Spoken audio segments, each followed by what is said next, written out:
It's Red Eye Radio. Gary McNamara and Eric Harley talk about everything from politics to social issues and news of the day.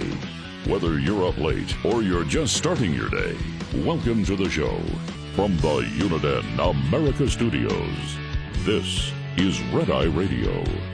Hello and welcome. He's Gary McNamara. I'm Eric Harley. It's Tuesday. Gary, how are you? All right. And everybody else? How's everybody here? How's everybody doing? Made it to the 2nd of April. Here we are. Yeah, we're, 6 days from the total eclipse. We are in the zone of totality here in North Texas. Yes. Except the forecast has cloud cover and rain. Which means I wasted my money on my glasses. Well, you think you wasted money. My sister-in-law started telling me this months ago. You know, you need to come to our place. And I'm like, no, we're in the same zone. We don't need to travel, but thank you. And it's on a Monday. We can't, do that. And she said she lives in the Killeen, Texas area. Mm-hmm. And she said, we've got people coming from everywhere, and they're all the hotels, everything. They're just booked up. There are people coming from all over the world that are filling spots inside the zone of totality. Oh, that stripe that goes, from Mexico all the way, up to the North Pole. I don't know. Yeah, there've been tours set up for years. And if you're in Texas, the entire state looks like cloud cover that day. I know. So if you're in that zone and you spent all that money, made all those plans, they're taking time off work. People are traveling from around the world. Yes. Just unreal. Just unreal. But the forecast might change. I mean, we'll wait and see. It's still 6 days away. As opposed to me, okay, I guess I'll be waking up, having my coffee. I'll talk to Dad, and then I'll walk out to the back deck, look at it, come back in. Yeah, I've been living in the dark for 27 years plus. I've seen it.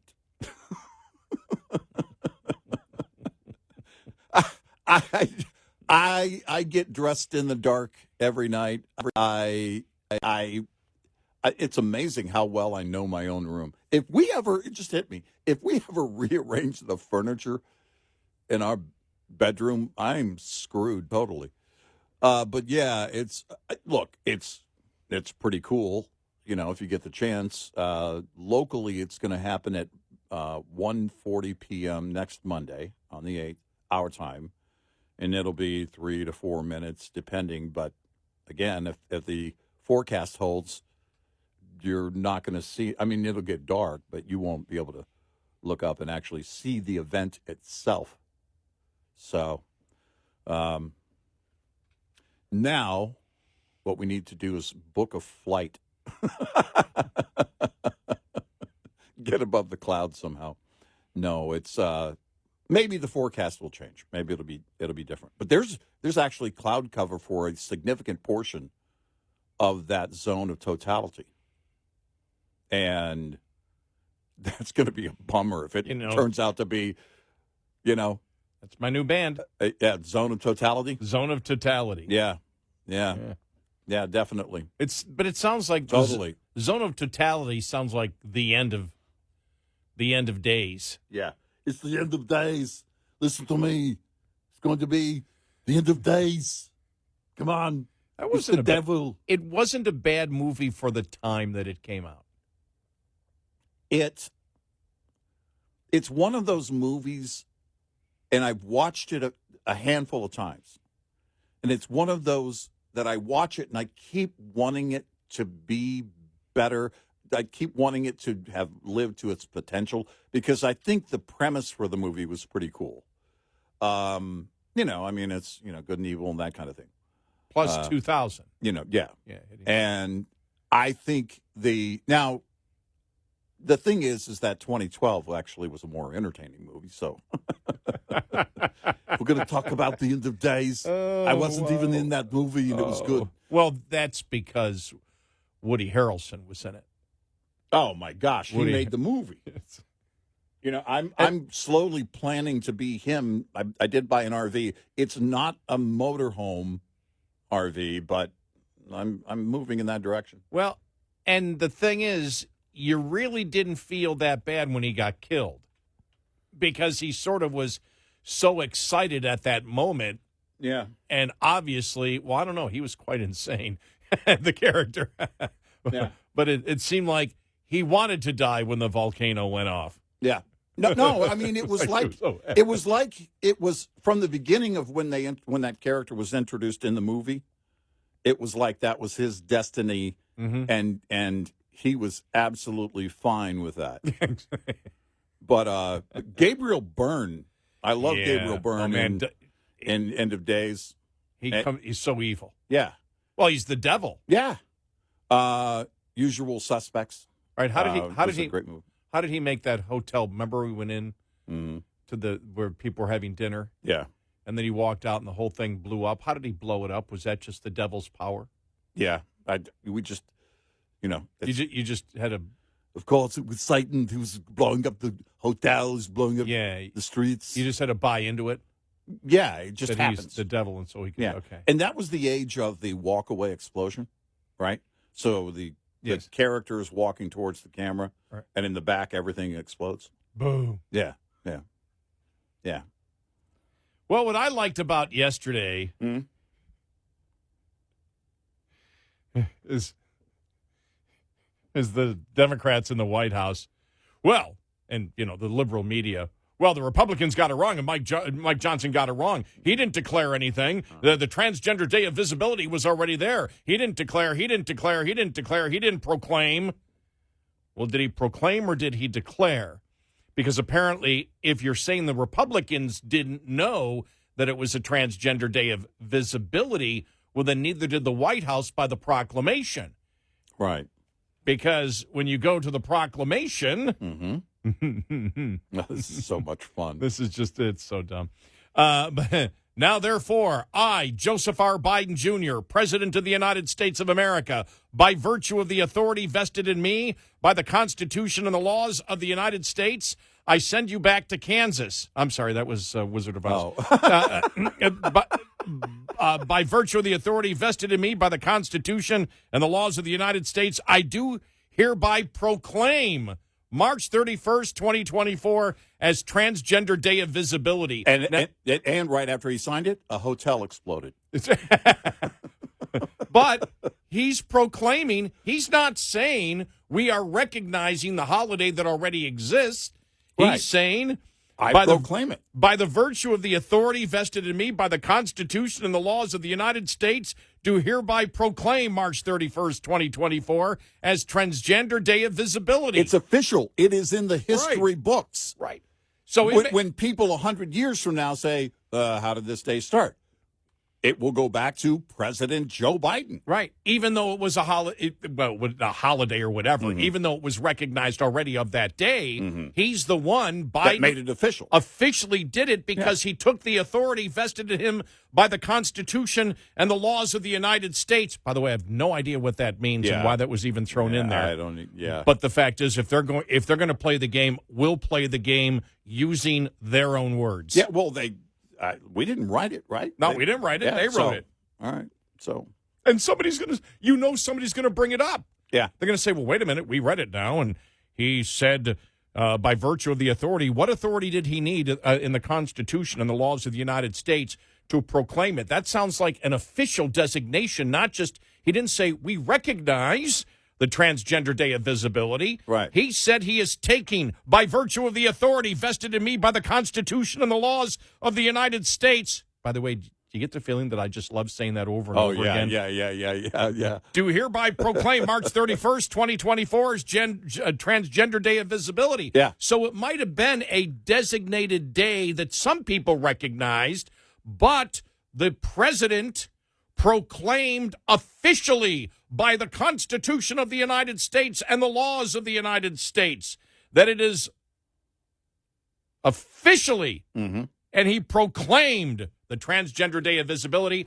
All right, tell us where we're wrong. Yeah. Very clear. He used his authority.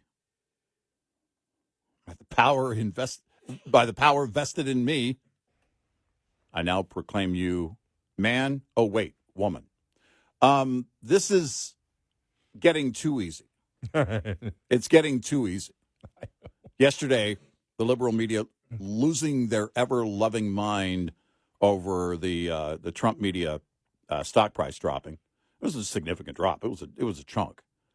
And, it's just well over $1 billion in wealth that is just gone. You don't know how investments work. And then later in the day, he posts the $175 million bond.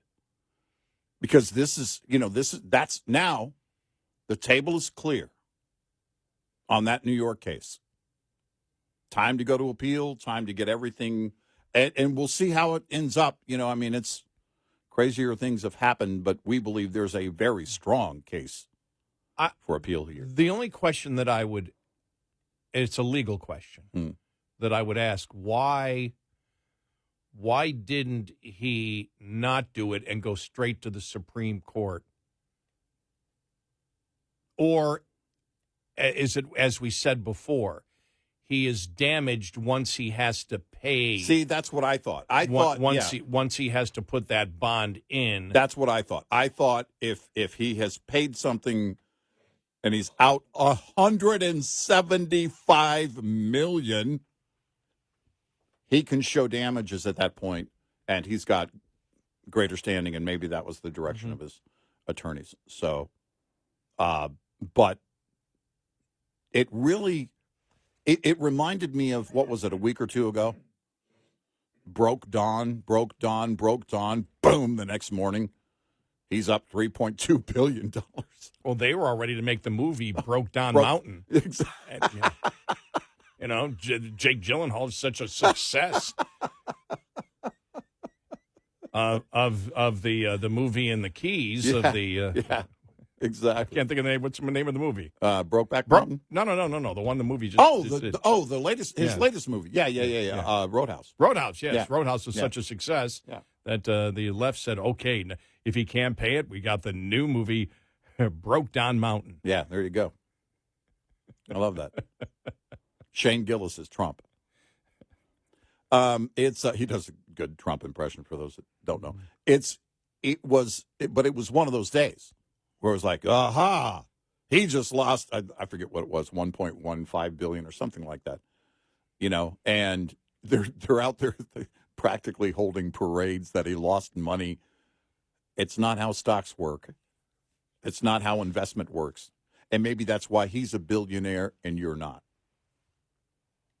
And I still have questions about the long-term viability of the company. Well, Truth Social. The viability, well, it's not the media group. The media acquisition group right, is separate from that. Yes, I know. Truth Social is just, I think, was just a launching pad for that media acquisition company, because now that you've got that kind of capital, even with such a bad day yesterday, if there is long-term confidence in that company, they could go through, and there could be a number of media acquisitions, and it might not even be social media. It could be a number of things. You don't even know where the company's going to end up. Right. I think CNN right now is for sale for like $200,000. So, and if you include Chris Wallace, it's $100,000. Oh, yeah. I'm glad you mentioned CNN, because you see Robert Kennedy Jr. on there. Yeah.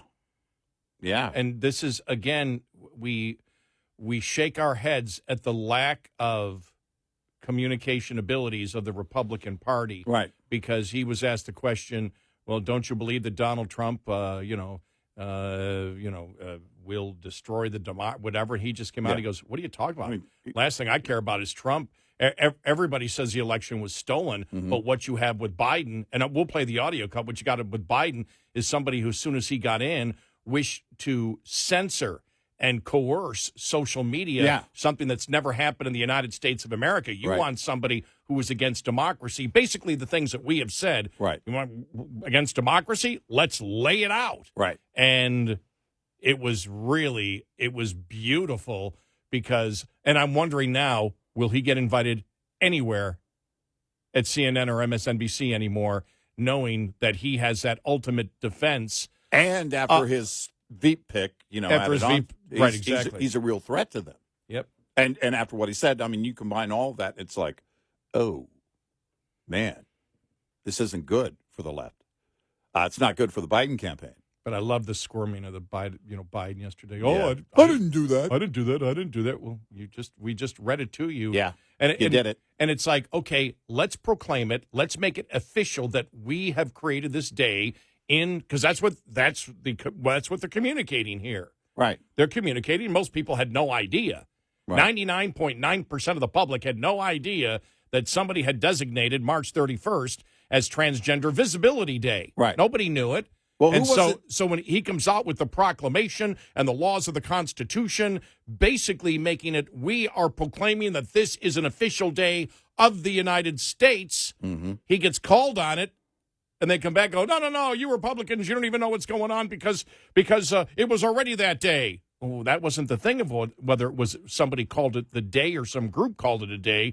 It's that you officially, by using the Constitution of the United States and the laws of the United States, proclaimed it officially. Right. And that's the whole point. Oh, I didn't do that. Yeah, you did. Yeah, you did. And you're trying to say, oh, you people are ignorant for not knowing it. Excuse me. Then you're ignorant for not knowing it. Well, we asked yesterday, are they going to start with this this excuse that he's, Uncle Leo walking around, he doesn't know. Because that's what hit me the first when I saw the quote, I didn't do that. I thought to myself, well, is he turning into Uncle Leo on purpose, trying to use that defense? I don't remember doing that. We all steal. Yeah, we all steal. We all steal. Hello. 866-90-RED-EYE. This report is brought to you by Shell Rotella. With advanced synthetic technology, is designed to help keep your rig running with more mileage and less maintenance. Cold weather takes a toll on trucks. As warmer weather rolls in, it's time to assess the impact winter has had on your vehicle to help avoid downtime and keep your rig rolling through to next winter. Spring temperature swings can cause your tire pressure to fluctuate. Start your spring maintenance routine by checking your tire pressure and make sure your tires are properly inflated based on the load you're hauling. Underinflated tires cause premature wear, reduced fuel economy, and premature tire failures. Take care of your tires now before you find yourself stranded roadside this spring. Lines open for your calls. 866-90-RED-EYE on Red Eye Radio.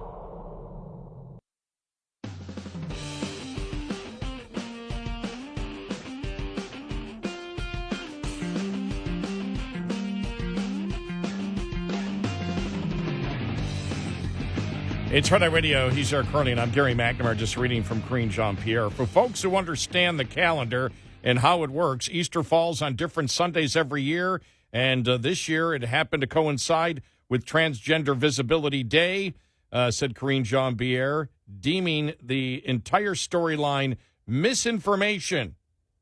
All right.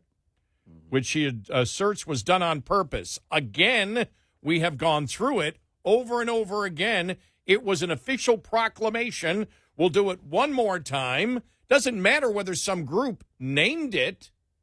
Joe Biden officially proclaimed it using the Constitution and the laws of the United States. Yep.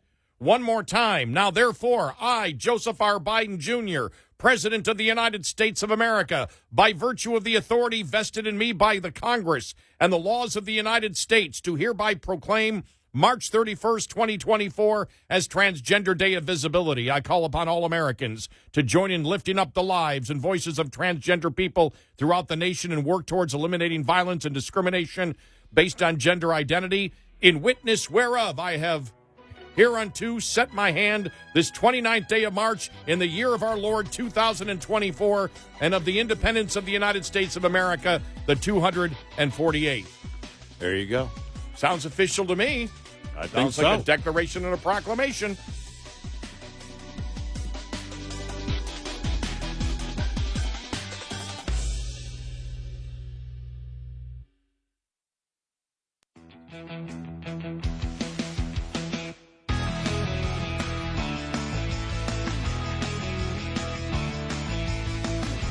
866-90-RED-EYE. Now's your chance to be the caller.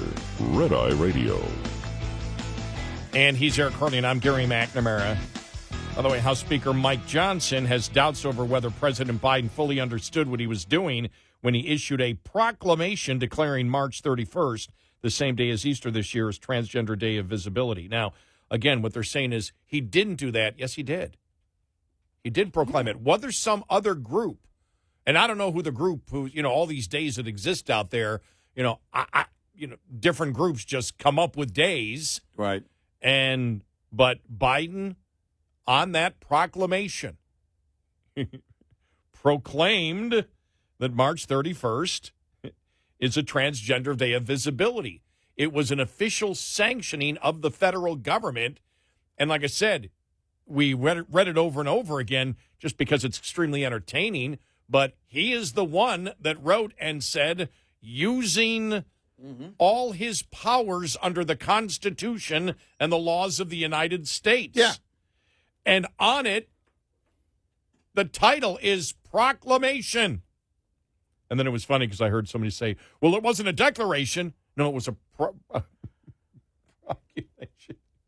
proclamation. And I'm just like, oh, now they're going to argue over that? Well, it's a declaration, not a proclamation. Right. Yeah, well. A proclamation is different than a declaration. Yeah, okay. Well, yeah, but the Republicans are saying proclamation because that's what it says there. Uh-huh. And you're saying, well, no, it's not a proclamation, and no, it's not a declaration. We're not saying that. We're saying it's a proclamation. Yeah. Well, we disagree with you. It's not a declaration. Well, we're not saying it's a declaration. We're saying it's a proclamation. Yeah, but it's not a declaration. Just keep going around in circles. Well, it's like we're just going to we're going to, in essence, change the topic. Well, it'd be Fauci all over again. It's Bill Clinton all over again. Well, it depends on what the definition of is. It's James Comey all over again. When asked during the White House Easter egg roll Monday about Johnson saying on X that Biden, who is as he says a devout Catholic, betrayed Easter tenets, the president accused the speaker of being thoroughly uninformed by retorting, "I didn't do that." However, the presidential document reads in part, "I, Joseph Biden Jr., do hereby proclaim March 31st, 2024, as Transgender Day of Visibility." Johnson pointed out the discrepancy in an interview in Fox News on Monday and suggested the controversy is another indication of questions about the president's mental acuity. Well, it's his own signature on the document. That's why we posted it. The evidence speaks for itself, as we used to say in the courtroom.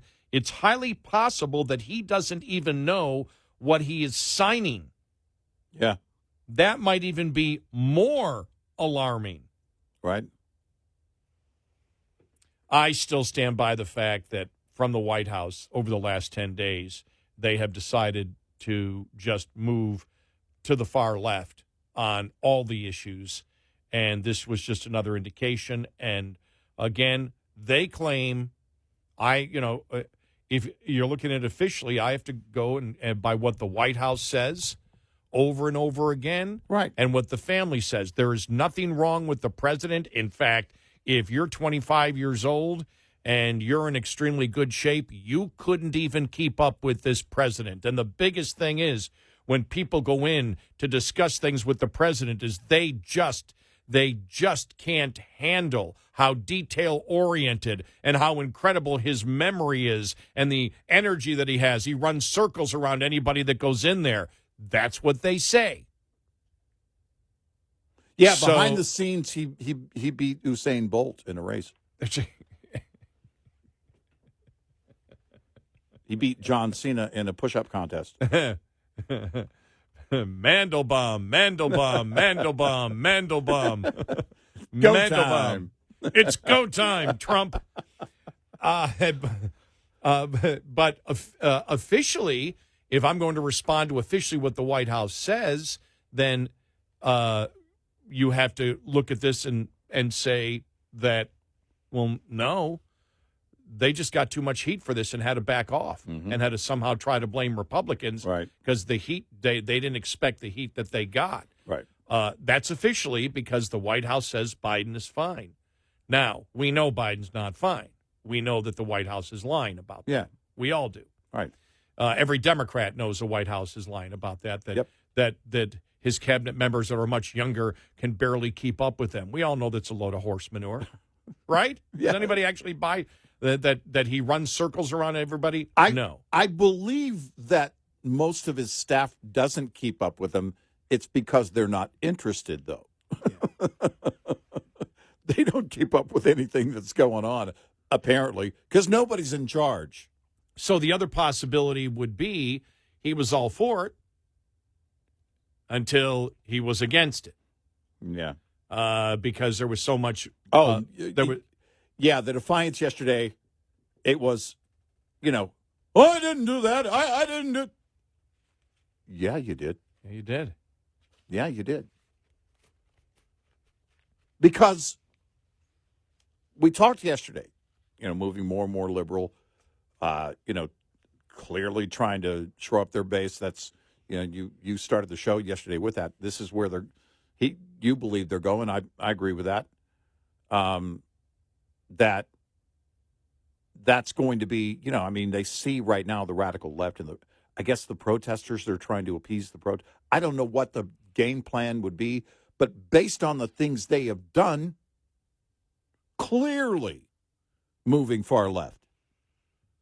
Until, man, I don't know what kind of backlash you get on something like that, doing something like that on Easter Sunday. You just have to deny. You have to do what they did yesterday. Deny it even happened. That's the only thing you can do. You have to lie and say it didn't happen. Look, the Easter Bunny wasn't doing the journalist job that he was doing last year. So. No. So, we're going to have to count on, Pete Ducey. And what I said yesterday, over the last 10 days, this is where they are right now. I mean, as I've said, they might change, but I said as of right now, and that was yesterday, right. Their goal is to go to the far left. They believe, during that last 10 days, I don't know because of the blowback of this, whether they still agree with it, and we'll see whether the president starts attempting to move to the middle here because he got blasted on this one. But over that 10 days, I said the decision was made, I believe, to go as far left because they believe that all the gaslighting that they've done on all the issues still gets them roughly 45% of the American public behind them. Mm-hmm. And they think, well, we can sell these people anything. We lie outright to them. We work against their best interest, and these people still support us. And so the 45% is still solidly there. So what we need to do is make sure that we can get the far left with us. So the UN bill, abstaining from that, which betrayed American hostages, it's okay because the Democratic Party, I saw, was it Tlaib? Who was it yesterday? That was talking about the fact that this whole Israel thing is splitting the Democratic Party because a significant portion of the Democratic Party is pro-terrorist, is anti-Semitic and pro-terrorist. Right. And that's the situation that they're in now. But the president didn't seem to think that would hurt him last week with the whole, abstaining from the UN vote. And so that happened, and then this happened, and it's like, okay, obviously. And then the EV mandate for trucks, the EV mandate for cars, what the American public doesn't want, and it's like, doesn't matter. And that's where I based the fact that in that 10-day period, they have decided we're going to go far left because that's what we have to shore up. Right. That's probably, they look at it, maybe 40% of the vote that they have is the extreme radical left. And they believe the other 60%, the vast majority of them, will just vote for Biden no matter what. Right. And I guess we will see. But, yeah, it was humorous yesterday, watching, the media try No, it really was. I mean, it wasn't one of those days where it just was like, oh, my gosh, this is frustrating beyond belief, and we've had those recently. It was one of those days where they obviously lost on this one, and man, I mean, it was just a burning mess by the end of the day. And I thought to myself, well, yeah, that's what you get. Yeah. And I believe the White House did it to get this reaction. They did it to get the reaction that they got, figuring, though, the reaction would be positive. This is how delusional they are inside the White House. Okay, yeah. Okay. Yeah. Okay, that was the Yeah. look. I'm like, I wasn't sure what that look was. Yeah. Not the negative reaction. They thought it was going to be positive. They thought it was going to be positive. Yeah, no, I think so. Sure. And they thought that the Republicans complaining about it would be a negative for Republicans. Right. Well, exactly. It would make them look like bigots, right? Right, exactly. Yeah. So the only reason that they backed off completely on it yesterday was it got too hot. Okay, you know what's interesting? It's anecdotal. But a couple of things. Friday, I had a doctor's appointment. And then my wife and I visited a couple of places over the weekend. And these are all secular places. This wasn't at church. And on Friday and Saturday, every person I encountered, Happy Easter. Have a happy Easter. Look, I don't know if I wasn't paying attention before, but it just seems like it wasn't there before in that way. Again, just anecdotal. They were all young people. And I thought to myself, you know what? That's a good thing. They were mindful. They said it before I said it. And I thought that's interesting that it was happening. And then the whole thing with the White House happened. And I just wonder, again, it's just a couple of incidents that I was involved in over the weekend, or just, encounters, and it may mean absolutely nothing. Or is it, I do believe it has been for a lot of us. Easter has been, I know for me, in terms of a holiday, the most significant, followed very closely by Christmas. Yes. And it was interesting. It was refreshing to see it. I was grateful that it was happening. And I'm wondering if the radicalism on the left has people think about this. Has people of all faiths looking at the radical left being so anti-Semitic, proudly promoting their anti-Semitism. And probably thinking, well, next they're going to come for me. I mean, they've been going after Christians for a long time, but then you think about all the radical ideas of how they want to, indoctrinate starting at the age of 4 or 5 in schools, sexualized content. They want to give the kids the right to choose genital mutilation surgery. And if the parents disagree, they are moving further and further toward that being deemed officially abuse. The misogyny of the transgender movement with women in sports. And I wonder if it has people reconsidering their faith or getting stronger in their faith. I don't know. Again, it could be just a coincidence. It was just anecdotal. But I really hope and pray that we are adhering to our faith more and more, and we're rejecting all these radical ideas the left is promoting. 866-90 Red Eye. Get in touch with Red Eye Radio, toll free at 866-90 Red Eye.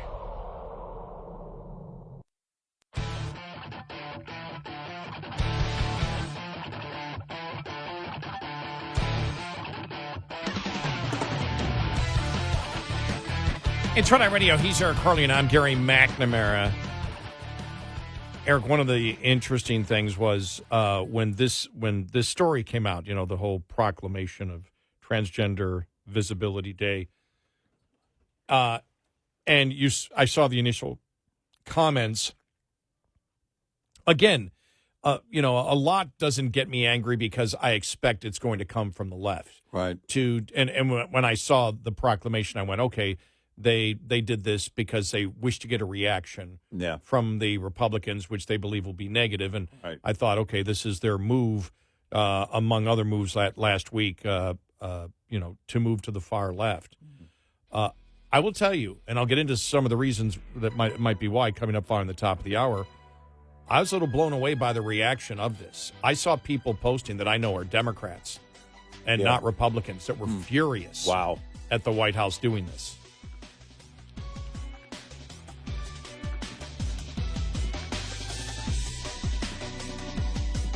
Top of the Hour News is brought to you by House Products. Visit houseproducts.com. This is Red Eye Radio on Westwood One.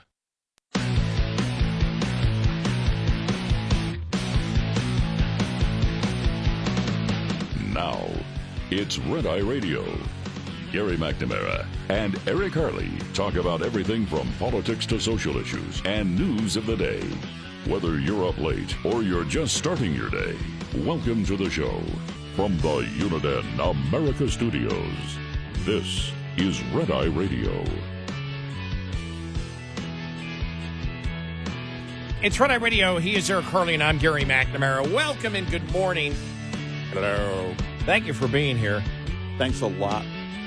Yeah, so as I was saying, when I saw it last Friday, the proclamation of the Transgender Visibility Day, I knew that it would cause an uproar. I'm not shocked by what the left does. We do this every single day. Yeah. And most people don't. And so a lot of people can walk away from it. We can't walk away from it because it's part of what we do. You analyze everything, and it does after a while, and I'm sure you agree with me on this. I've known you long enough to the point we're doing this now as long as we have.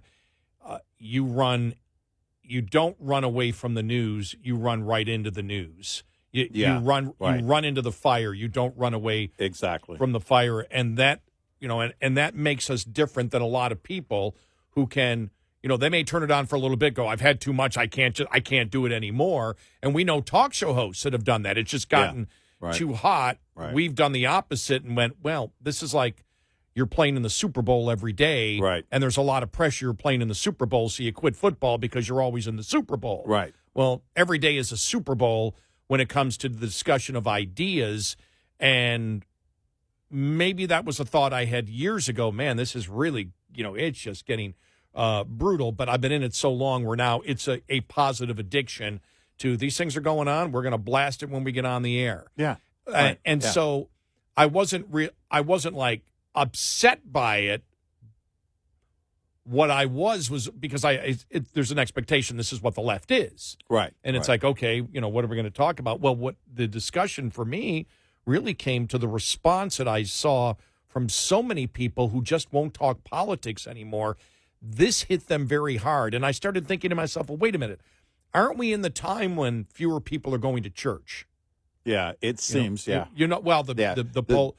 polling shows that. Okay. But what about people may not be going to church. Right. But are they spiritual, and what do they believe? And this poll that Rasmussen did, Scott Rasmussen National Survey poll conducted March 20th and the 21st. Nearly 70% of registered voters believe that Jesus Christ physically rose from the dead. More than 70% plan to celebrate Easter this year. 73% of respondents will celebrate Easter this year. When asked whether they would celebrate the holiday primarily as a religious holiday or as a secular holiday, 56% of participants responded religious, 16% said secular, 27% said both secular and religious equally. Well, I can understand that because you're talking about the Easter Bunny. Yeah. the secular Right. part of it. Sure. So a lot Yeah. of people celebrate both. It doesn't Yeah. mean that they're not religious about it, but as we all know, the Easter Bunny is a part of that. Mm-hmm. Well, you take that, 56%. I mean, you're up to at that point 83% of people responded saying that they celebrate Easter religious and secular. Right. Those are huge numbers. Yeah. Huge numbers. The poll reflected voters believed that Jesus physically rose from the dead by a margin of 68 to 13%. The survey found they had 21% of those people polled called themselves Christian, 21% Protestant, 21% Catholic. Great debate on the National Review blog. Yeah. Is Christian Yeah. Catholic? I mean, Right. it was just great. Yeah. Evangelical Christians were chosen by 12%. Jewish identity made up 2% of the participants, 1% Muslim, 6% atheist. None of the above was selected by about 16%. So it shows that the people may not be churchgoers, but the spirituality and their understanding of the major events in the Bible seem to be pretty clear Yeah. and pretty strong. Well, and that's the basis of who we are. Faith is a big part of our society. And I had wondered, as you start to grow old, you start wondering about future generations and where it's going to go. But this consideration for how all this went down at the White House this weekend, paired with the fact that, and it just seemed everywhere I went, everybody said, Happy Easter. It happened all day Friday, all day Saturday. And I thought to myself, well, that's a good thing. And that's as the story was breaking, about the proclamation and the whole White House thing. And then Monday, practically set the White House lawn on fire with I didn't do that. And I just thought to myself, I think it's at least a strong theory. And it's backed by these numbers here that even if we're not the churchgoers we were, you don't step in front of our faith. You don't step on it and dismiss it. And in terms of holidays, when it comes to faith for Christians, Easter is it. And the fact that Biden, I'm with you. I think that's a very strong theory that they probably threw that out there wanting the Republicans to get up in arms and then go, see, these guys are bigots. They don't realize that they're not taking on the Republicans here. It's just like the Disney with Governor DeSantis. You're not taking on Governor DeSantis, Disney. You're taking on the parents. And in this case, you're not taking on the Republicans in Congress or your opponent. You're taking on Christians. Listen to this. By a margin, now these numbers blew me away. I'd like to see more polling on it to see if this is accurate, because we always look at polls and say, all right, let's see a number of these. By a margin of 83 to 5%, voters said they believe that Jesus Christ did in fact exist and walk the earth. Yeah. Yeah. Those numbers are those numbers absolutely blow me away. But here's the mistake that the White House makes, and what the mistake that liberals make on the radical transgender movement. They're trying to paint the fact that those that disagree with biological men playing against biological women and people that do not want any type of sexualized content taught to 5, 6, and 7-year-olds and that reading material ought to be age appropriate, that somehow because of that, they hate people who are transgender, Right. who have the gender dysphoria, that you hate them. Right.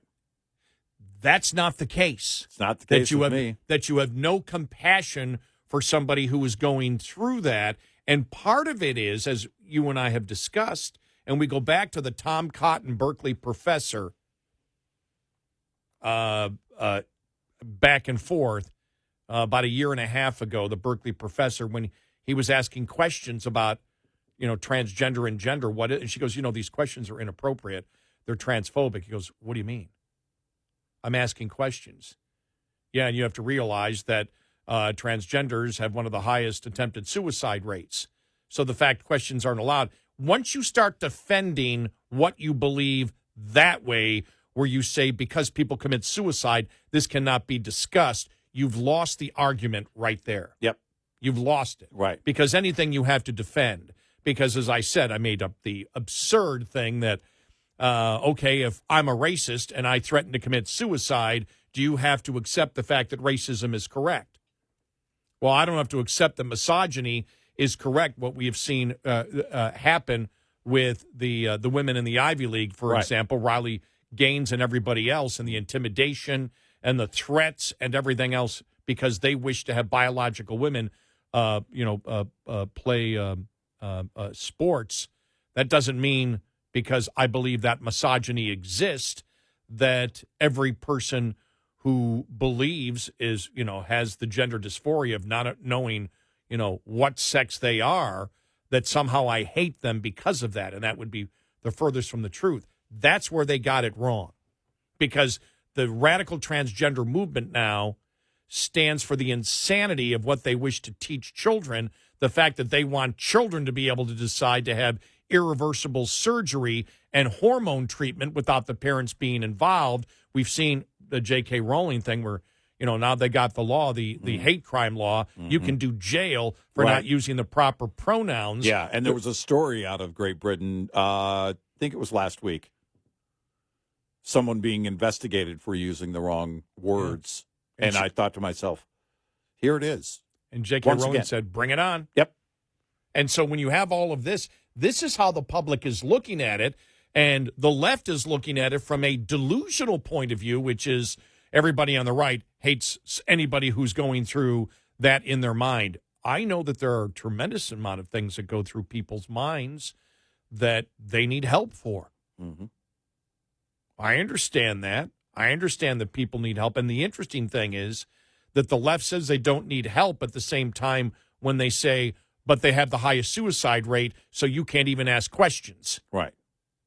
There's a big disconnect there, and everybody understands there's a big disconnect. You can't have it both ways. Well, you have a massive mental health issue, and the left is choosing to ignore it. In fact, they're choosing to nurture it.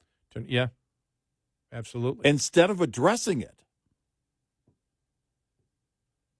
And with such a high suicide rate, how does it not warrant attention? How does it not warrant attention?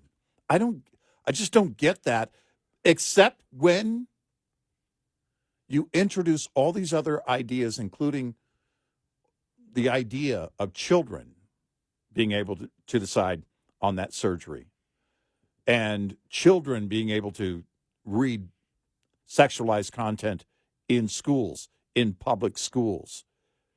It all goes back to indoctrination.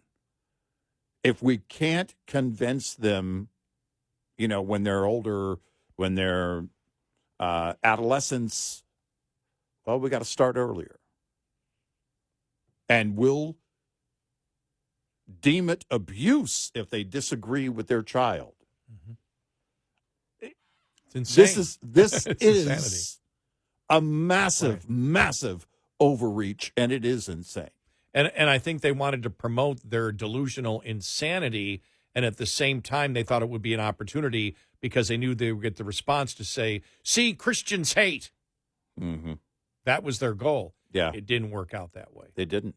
It really didn't. Didn't work out that way. No. What they hit was a massive headwind. Yeah.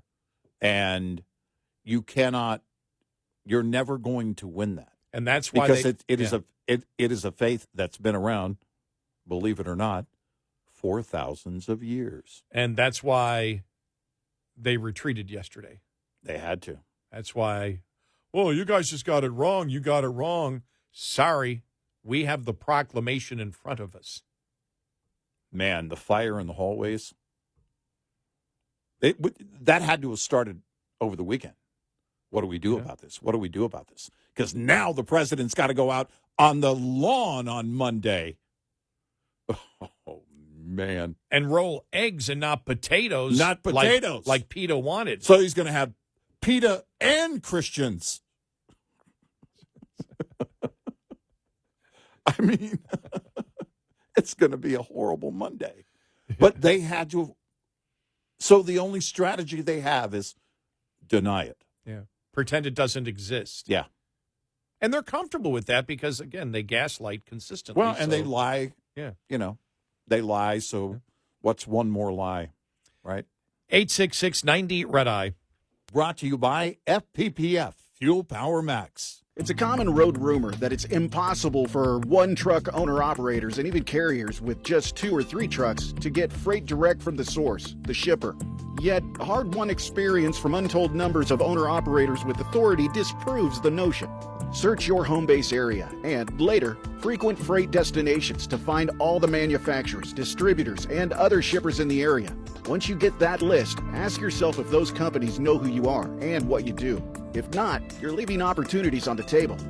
Strive to own your backyard, to build a solid foundation for the business. For many a small fleet, it's the loads outbound from home that are the bread and butter. But you can take that same approach to the destination area, identifying shippers there and getting on the phone to make sure they know who you are and what you do.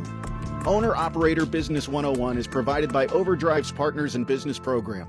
Go to overdriveonline.com to the Partners in Business section of the website for more detail on this and many other topics. Brought to you by Shell Rotella. With advanced synthetic technology is designed to help keep your rig running with more mileage and less maintenance.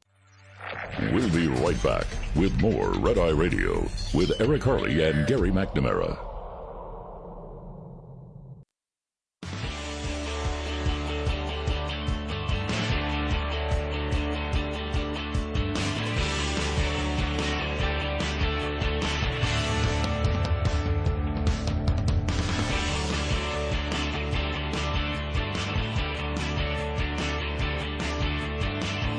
It's Red Eye Radio. He's Eric Harley, and I'm Gary McNamara. Well, according to this poll, the majority of Americans want more inflation. We'll have that coming up here in a little bit. Did you see that? Yeah. Well, the majority of Americans want a 10% tariff on every product coming into the United States. 54%, I think, of Americans, which means the majority of Americans want more inflation. Yeah.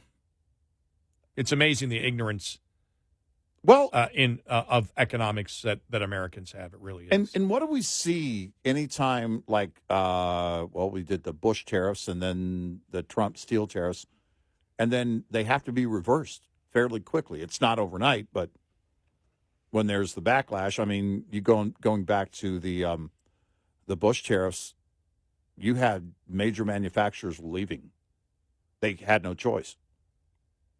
And look, we know that that Democrats don't care if manufacturing is dying, if companies are leaving. They don't care about manufacturing anymore. But Republicans, and that includes President Trump. But by the way, this poll explains why either the base of the poll, which is in part his base, not all of it, but not part of it's Biden's base too. Yeah, and Democrats have always been for tariffs. Yeah, and so, Bernie Sanders said it back in 2016. I agree with Mr. Trump on tariffs, but Trump's base, even if they didn't agree on tariffs, it's quite possible they're repeating basically what he's saying. No, we should do that now, and now's the time to do that or Oh, whatever. no, because we've had the discussion. There are a lot of Trump supporters that support tariffs because he does. Yeah, right, exactly. That's my point. Right. And so, you can see that, and you're not doing the math if you believe a 10% tariff on everything is going to be good for the economy. Yeah, that it increases the manufacturing base of the United States. It absolutely does not. Because domestic producers will raise it to just below what it costs to import and still be competitive. And they'll produce less, which means And fewer they'll produce workers. less. Yep. Fewer workers, you get higher prices. Yep. And then that will be the game. Which is more government funding to spend the way that we've been spending. Right, exactly. Yeah, it's insane. Just amazing. We'll get to it coming up.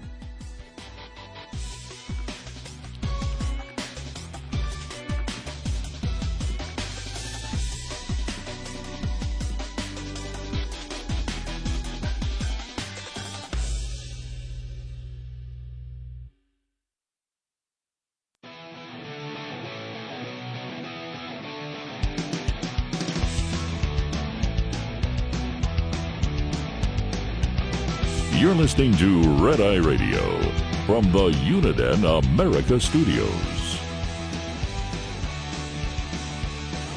It's Red Eye Radio. He's Eric Harley, and I'm Gary McNamara. Welcome and good morning. Yeah, I was talking about there's a number of polls out there we want to go through. The first one is that the majority of Americans, Donald Trump has said he would put a 10% tariff on all goods coming into the country. The majority of Americans agree with that. Mm-hmm. And as I said, the majority of Americans want to hurt the economy then, and they also wish to have more inflation and some pretty big inflation. Yeah. Because if you got in and put the massive tariffs that he's talking about, 50, 60% on all Chinese goods coming in, and then 10% on everything else, that would be a huge hit on inflation. But I thought, where did I do it here? I just had it here. The Biden... This is Robert Zoellick, who was a former U.S. Trade Representative during the Bush administration. This is probably one of the most well-written short pieces to explain economy and manufacturing that I've ever read. That's how good this is. Because the Biden-Trump economy of nostalgia, rather than prepare the U.S. for the challenges of the 21st century, they want to bring back the 20th. America's elderly presidential candidates want to return the country to a fantasy mid-20th century past. Their mantra is to restore manufacturing, but neither understands modern manufacturing or how America can forge a dynamic and secure future. The Cato Institute has reported that, contrary to conventional belief, U.S. manufacturing accounts for a larger share of global output than Japan, Germany, South Korea, and India combined. America's productivity is far ahead, too. In 2019, the value added by the average American manufacturing worker was $141,000, exceeding second place South Korea by more than $44,000 a worker and China by more than $120,000. Global markets reflect this strength. Between 2002 and 2021, U.S. manufacturing exports more than doubled, with sales second only to China, which dominated low-end production. Foreigners understand America's industry better than Joe Biden or Donald Trump did or does. They invested $2.1 trillion in U.S. manufacturing, including $121 billion in 2021 before Mr. Biden's subsidies.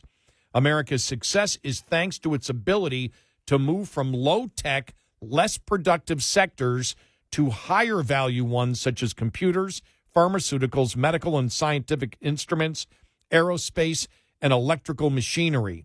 The U.S. even understates its performance because our definition of manufacturing is as old as our presidential candidates. The late George Shultz said Washington could solve a political problem by treating software as a manufactured good. Software now accounts, listen to this, Eric, this is amazing. Software now accounts for about half the value of a new car. Yeah. Politicians who see manufacturing only is bending metal or out of touch. Right. The Biden-Trump mindset ignores the link between productivity, growth, and higher incomes. The 21st century economy, including modern manufacturing, will depend on innovation in artificial intelligence, quantum computing, and general-purpose technologies. American manufacturing is productive, requiring fewer workers. Consider even the much-protected steel industry. U.S. steel output increased 8% between 1980 and 2017, despite a workforce less than a quarter of its prior size. America isn't the only country moving to higher productivity manufacturing with fewer workers. From 1976 to 2016, manufacturing employment fell by almost half in Germany and two-thirds in Australia. Americans have adapted to huge economic transitions before. In 1900, some 40% of Americans toiled in agriculture. Today, farmers account for 1% to 2% of workers, but they grow much more food. Between 1948 and 2017, U.S. agricultural output tripled while the number of hours worked plunged by 80%. The U.S. economy's evolution from agriculture to manufacturing and now to services reflects changes in what Americans buy. Today, that means spending on healthcare, entertainment, sophisticated equipment, and education. The Biden-Trump economy of nostalgia will not lead to higher wages. Research by the Bureau of Labor Statistics and the Federal Reserve of St. Louis shows that manufacturing workers earn less than the average private sector worker. Manufacturing workers in higher tech sectors with great productivity fare a lot better. These jobs benefit from trade, but Biden and Trump fail to understand how a modern trade agenda can serve America's interest and promote our values. Growth in the services trade has exceeded that in merchandise. Commercial services now account for a quarter of all exports, with computers, research and development, and health activities in the forefront. America should be leading a digital trade agenda that takes advantage of our strengths. Yet in the face of change, America's two protectionist presidents retreated. Their formula has been to tax trade through higher tariffs, restrict the use of foreign imports for American businesses, and bust the budget with hundreds of billions of dollars in subsidies. By directing patronage to favored causes and protecting others from competition, they are adding costs, limiting the country's ability to adapt, and eroding U.S. financial resilience. Meanwhile, other countries are adapting to 21st century trade by negotiating lower barriers and establishing rules and standards for economic activity. Asia has a regional comprehensive economic partnership of 15 countries. Africans launched a continent-free trade agreement. When Mr. Trump pulled out of the U.S. out of the Trans-Pacific Partnership, other nations moved ahead. The European Union and China have negotiated arrangements that account for about 40% of the trade. In this area, the U.S. government has placed American workers and businesses in a competitive disadvantage. The Biden administration recently compounded its mistakes by pulling back from the negotiations in the World Trade Organization and the Indo-Pacific Economic Framework for Prosperity that define the rules of a future digital economy rather than encourage American innovation. The Biden team fears technologies it cannot direct and is leery of big, successful companies. The administration has hamstrung big and small businesses that want to use data to improve their services. So yeah, that was in there. I mean, just really, really interesting things there that they talk about. You know, you and I said this with China. We understand China because China cheats and China doesn't, care about stealing copyrights and trademarks and right, all the patents or whatever. right.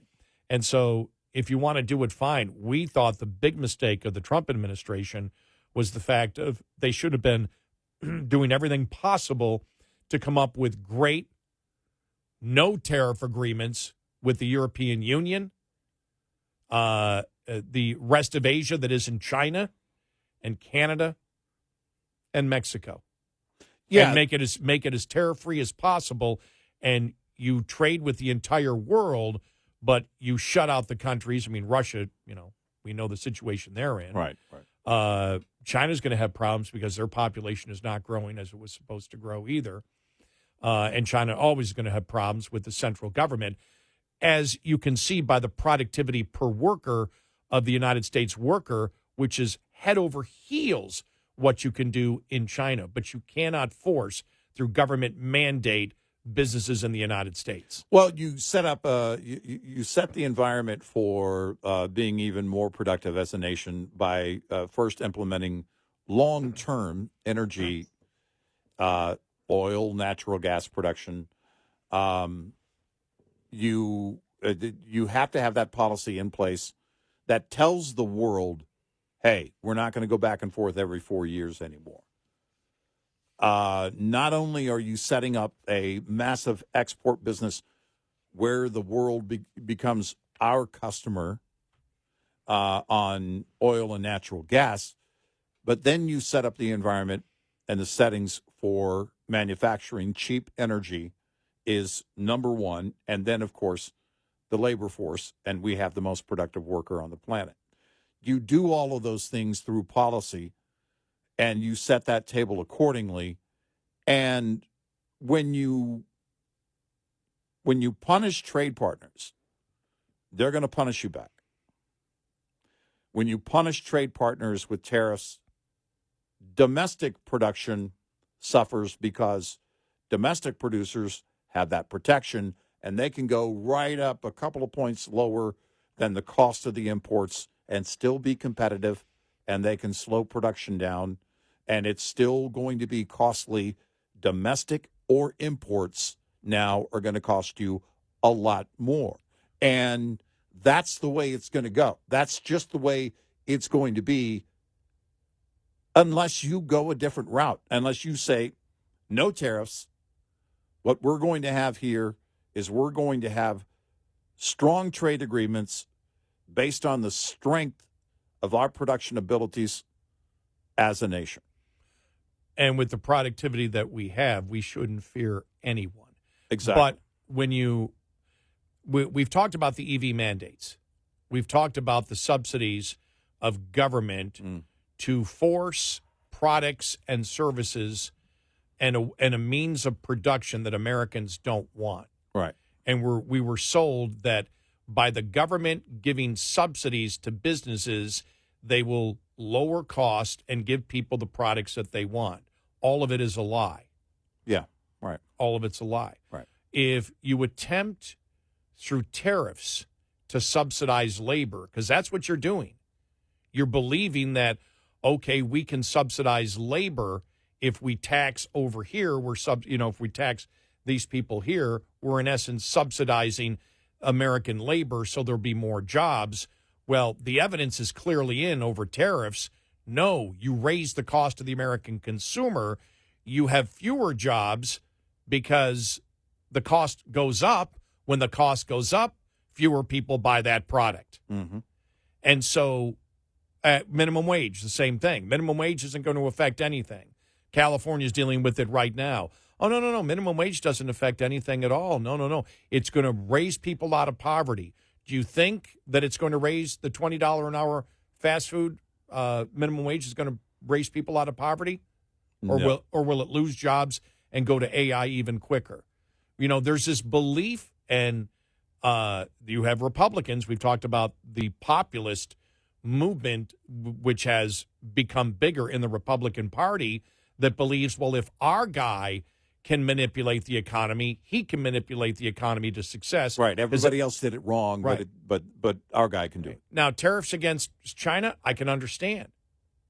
Yeah, well, we said during because Trump term, during his first term, we said, look, if we don't get on top of intellectual property, if the Trump administration can't get on top of intellectual property rights with China, I was convinced at that point, then we would never get it done.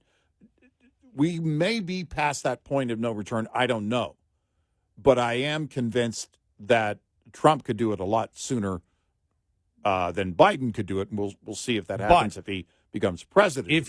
If hypothetically Trump came in and the Republicans got Congress and put a 50% tariff on all goods coming in from China and a 10% coming in from all the other countries, Trump's popularity would go to the lowest it's ever been. Oh, it would hurt bad. Because of the inflation that it would cause, the massive inflation. Oh, it would hurt bad. Yeah. And it would be very quick. Look, Americans love to say, buy American, I only buy American. 99.9% of Americans buy because of price. And that's it. You vote with your dollar. You shop the way that you can afford to shop. You can say, well, we shouldn't. That's how people shop. And even that's if you reality. And even if you don't wish, I bought an American car. Remember how many American cars? What was it? Was it Nissan or Toyota at one point had the most American-made car? Yeah. Well, my domestic Chevy truck was made in Canada. 866-90 Red Eye.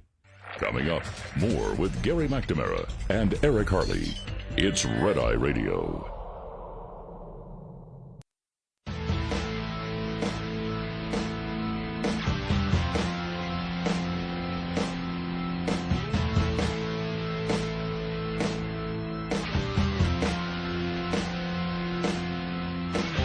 It's Red Eye Radio. He's Eric Harley, and I'm Gary McNamara. Other polls out there that we want to get to here in just a little bit. Some of them just pretty fascinating. All right. I did like this one, this poll here. 40% of adults go days without face-to-face interactions. Really? Yeah. Yep. 40? Yep. Now, this is a poll done in Great Britain, so. Well, It's found 40% have gone at least 3 days without a face-to-face conversation with another person. okay, I'm thinking if you're retired, or as they call it, a pensioner, but that would mean you're also living alone? I mean, if you don't have a face-to-face conversation with another person? And young voters and the economy. Yeah. Polling on that, too, coming up.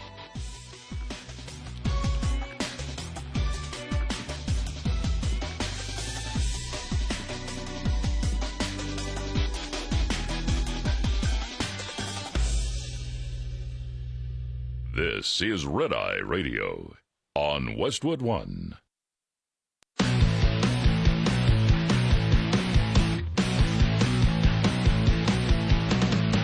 Now, it's Red Eye Radio. Gary McNamara and Eric Harley talk about everything from politics to social issues and news of the day. Whether you're up late or you're just starting your day, welcome to the show. From the Uniden America Studios, this is Red Eye Radio. All across America and around the planet, we are Red Eye Radio. He is Eric Harley, and I'm Gary McNamara. Welcome and good morning. Thank you for being here. You're raising your hand, sir. No, it's just I was just giving you the Oh, that go it's for time it, to go. sir. Oh. Yeah. I was reading a story, though. Read it earlier. I was finishing reading it just a minute ago. Part of Highway 1 fell off. Did you see that? Yeah. Landslide. There on California's Big Sur coast. Just crumbled into the ocean. And it's amazing how that hasn't or maybe it has happened before, and I don't remember the story on it. But, I mean, it's just a huge chunk of Highway 1. Like half of one lane is gone after a landslide there. But when you look at by the way, there are a few things scenery-wise that are more beautiful. Honestly, it's just gorgeous, except for the massive hole in the highway. But there's that. But when you look at it, it's amazing that this has not happened before. I mean, there's highway, and then it's a cliff, but a huge landslide there. Portion of Highway 1 from CNN.com remained closed as of late Sunday. I'm assuming that it's not up and running because they're going to. I don't know what you do. I have no idea. Just so people know, I mean, this is inland a little bit. Yeah. It's not, Is it? Yeah, well, I'm looking at it right now. Looking at the map right now. Big Sur. Because I'm Big Sur Lodge. That picture has a coastline right there. Okay. Yeah. That's okay. Maybe it was then. Yeah. All right. Maybe it goes down further. Yeah, that is the coast there. Yeah. I've been on the part from probably northeast, or excuse me, northwest of San Francisco. Yeah. I've been on probably 20 miles of that one time. That was really interesting. Yeah. The statement from the California Department of Parks and Recreation: all Big Sur state parks in the affected area are closed until further notice. This is from over the weekend. But it's just a huge chunk of the highway gone. I don't know what I know that in some areas to prevent rock slides and landslides, they have this spray-on stuff. It's I don't know if it's quite cement, but it's like cement that they spray on it. Then they also put on the, it looks like chicken wire, but it's clearly a lot stronger than chicken wire because rock slides in the parts of Colorado that I visit obviously can do, or anywhere can do a lot of damage. And so I've seen that before where they kind of shore up but I don't know that you do that on a coastline, especially in California, right? I mean, that's going to be rejected by everybody because it's not the natural scenery. So do you have to reroute Highway 1? I mean, I don't know what they do here. But, wow. It happened around 4 p.m. local time on Saturday. Yeah. Yeah, I went to a wedding one time in a barn between staying right outside of Novato, California, which is just north of San Francisco, across the Golden Gate. Yeah. And so we drove because it was west. It was in the real rolling hills, I think west of Novato, and before you got to Route 1. And so we took a ride around Route 1 and then came back through the side roads. Yeah. I didn't know where I was going at the time. My girlfriend at the time, she was driving. She knew where she was going. All right. I was lost. But that's when that was the time I've talked about that. That was the time that we went into San Francisco. And we were walking in a bunch of rows of restaurants and everything else. But it was probably 11 in the morning. Maybe it was 10 in the morning we were there. And we were out all day. I mean, we walked all day and went everywhere. And there was a guy out there with a sign that said, "My boss wants me to work overtime. I'm not going to do it. Please give to me." Basically panhandling. Yeah, right. Yeah. So it was like 10 or 11. We came, like 7 o'clock or something, we came back and the same guy's there. And I started having a discussion with them. I said, "Wait a minute. You're saying your boss is making you work overtime. How long have you been here today? You been here over 8 hours? Yeah. Oh, so you don't mind doing this overtime?" Right. My girlfriend's trying to pull me away. "No, don't do that. Just come on, let's go." You bum. Now, this is San Francisco. No, I didn't call him a bum. I was a bum. Or a bun. No, I didn't call him any. And I had a smile on my face the whole time. It wasn't as if I was seriously yelling. Right. I said, "Come on now. Wait a minute. You've been here. You've been working overtime here." Yeah. I said, "What, does this pay better?" And a group of like 10 people, they all started cheering me. They were clapping. I'm like, okay, she's pulling me away. Let's go, let's go. I go, "Come on, I had to." But I didn't do it in a confrontational way at all. Right. He had a big smile on his face. Oh, well, good. The whole Good. time, so. Good. Well, good. Yeah, that was cold that day, though. It was June, and it was cold. Well, no, it's crazy. I went out to a truck show one year, and the truck show was in Sacramento, but the plane here in Dallas broke. So the company flew me. It was Shell Super Rig. Shell flew me to San Francisco, and then had a driver take me to Sacramento. When I got in the car, this would have been May or June, several years ago. When I got in the car, and by the way, the very nice driver, she told me that she lived in a house with 7 other roommates, and that you rent half of a bedroom in the Bay Area. And I forget what she said. I think she said the total rent was $8,000 a month, and now that's probably cheap for the Bay Area. But we had a nice conversation. But it started at 58 degrees when we were in the Bay Area.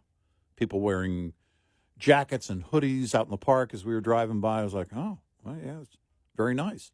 We got to Sacramento, and each day we were there for the show, it set a new record high. 112. Oh. 100, yeah. It was insane. It was insane. Wow. Yeah. But very cool in San Francisco. Dallas kind of weather. Yeah. No, it was summer heat. That's what I mean, 110. Yeah, exactly. 110, Yeah, 111, yeah. 112, Yeah, Texas heat. We had that last year, so. It was crazy. I wore so much SPF while I was there. I think I lost skin tone. It was that bad. But it was, because you're doing everything. We filled one of those giant coolers with ice water and then just threw towels in there and kept the ice cold towels on our backs and on our heads the entire time. You had to. It was crazy. It's crazy. Wow. Yeah. Yeah. It's the weather out there. When I moved to Portland, it was, I've often told a couple of stories. So one was I moved into a brand new townhouse.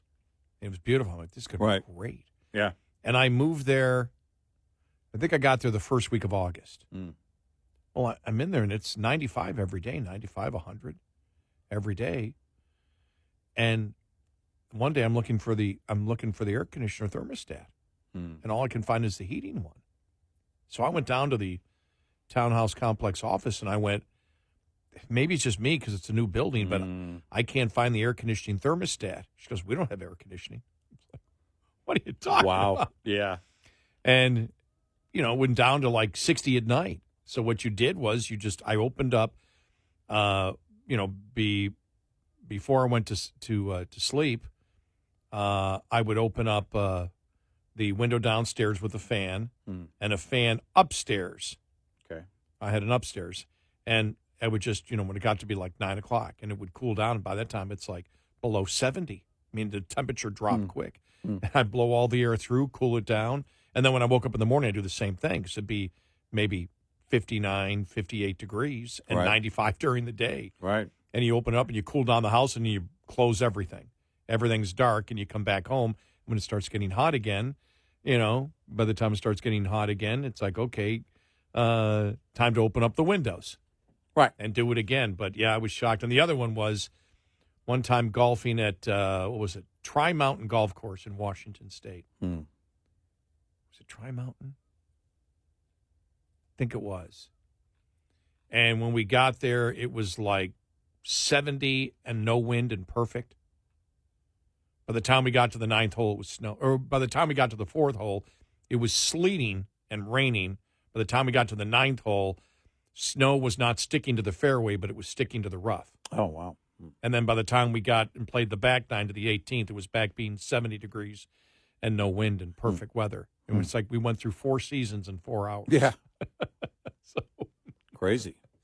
But, yeah, I miss the beautiful scenery of the Great Northwest. Well, the Highway 1 is a legend. Oh, if you think about just a road trip highway, it is probably, at least from what I heard, I've never been there, but it is the road trip highway.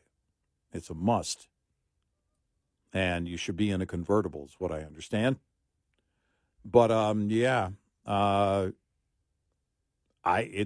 know how they fix it. By the way, they say essential workers will be escorted through that zone until they fix that part of the road.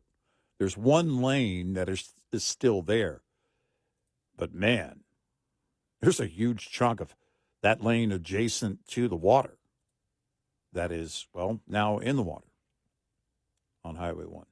So it's crazy. Oh. Yeah. I'm just looking at a zoomed-in picture right now. Yeah. Wow. Mm. Wow. Mm-hmm. Mm-hmm. How do you repair that? I don't know. I don't know what they do. Maybe they do use that spray-on stuff to prevent the landslides. I don't know. Yeah, because it looks like there's nothing underneath that part of the road. There's just nothing there. It's It's just almost gone. I'd be. Can you move the? And I don't know how you move the road over unless you use some dynamite in that area to clear it out. But you've got a lot of clearing out to do if you move it, 50 feet inland. Well, and the erosion is going to continue. So how do you reduce that erosion effect? I mean, unless you do it artificially, right? So I don't know. I don't know how you make that portion of the cliffs underneath the road stable.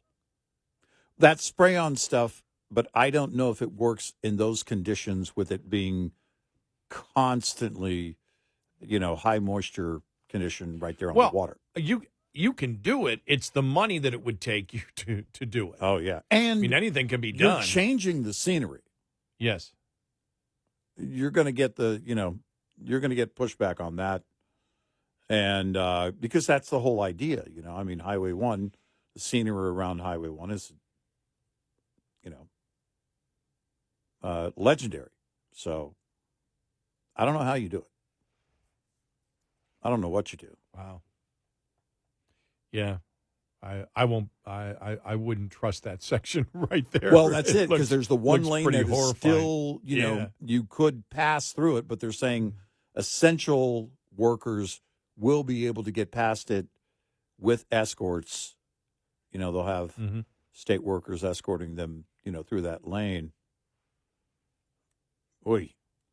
Yeah. Yeah, but that other lane does look like it's unstable. It does and for as now, long for as sure. somebody's, at least right one now. Good storm, and then again, how do we know? You don't know what's underneath the road. Well, that's sure. Something you don't really know. Great point. 866-98 Red Eye. Lines open for your calls. 866-90 Red Eye on Red Eye Radio.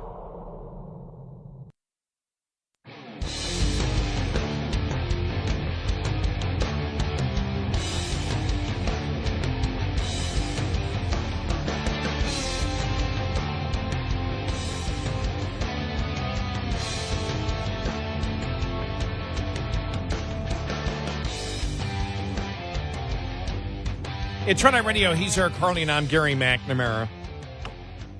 So I did watch the highlights of the Iowa women's team yesterday, and Caitlin Clark going up against national defending champion LSU.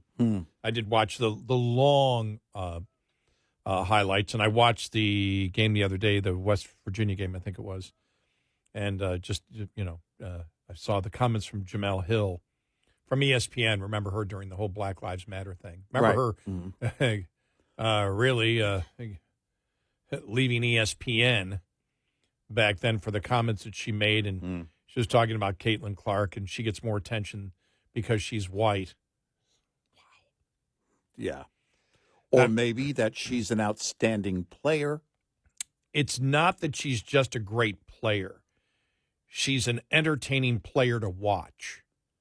I was watching, for example, Jamele Hill was talking about Angel Reese, who plays for LSU, who had a really good game. I mean, she's a great inside player.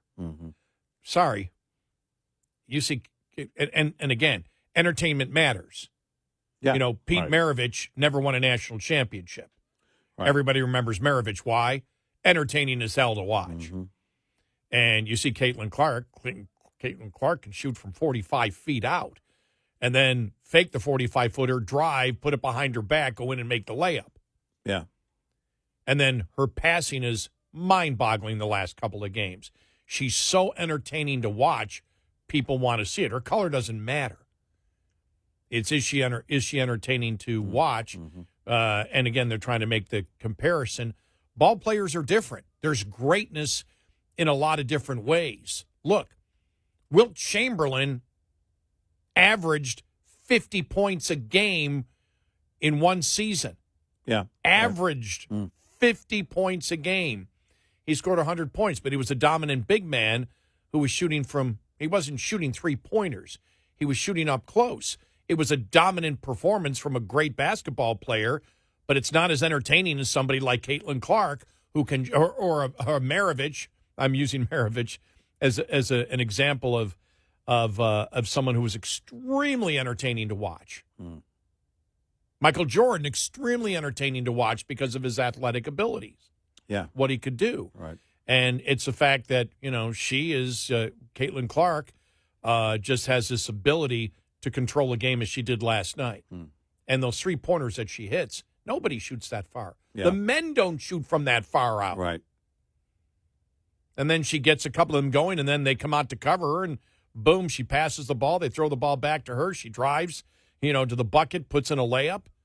She's just and the number of assists she has, she's a great but entertaining ball player. I just hate it that everything's always got to come down to race instead of just enjoying somebody's talent that they have. Well, that's the whole thing, is that when you see that exceptional kind of talent, look, they're all where they are because they all have exceptional talent. But the ones who stand out are the ones that bring a lot of joy to people, even if you're not a follower or fan of that team or didn't go to that school.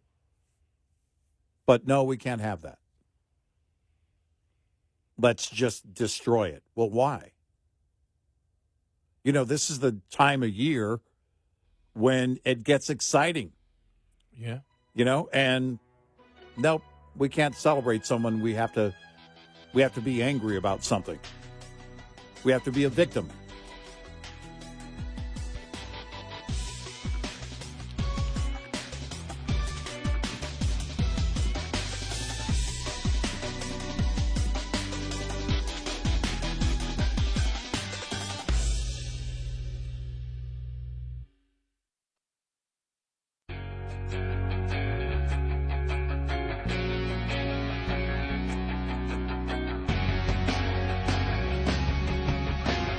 More listeners not now than now, depending on when now is.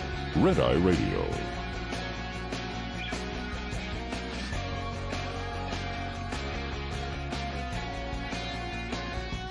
And he's Eric Harley, and I'm Gary McNamara. Good morning. Just reading this here from Bloomberg. Young voters are more concerned with the economy that's bad for Biden.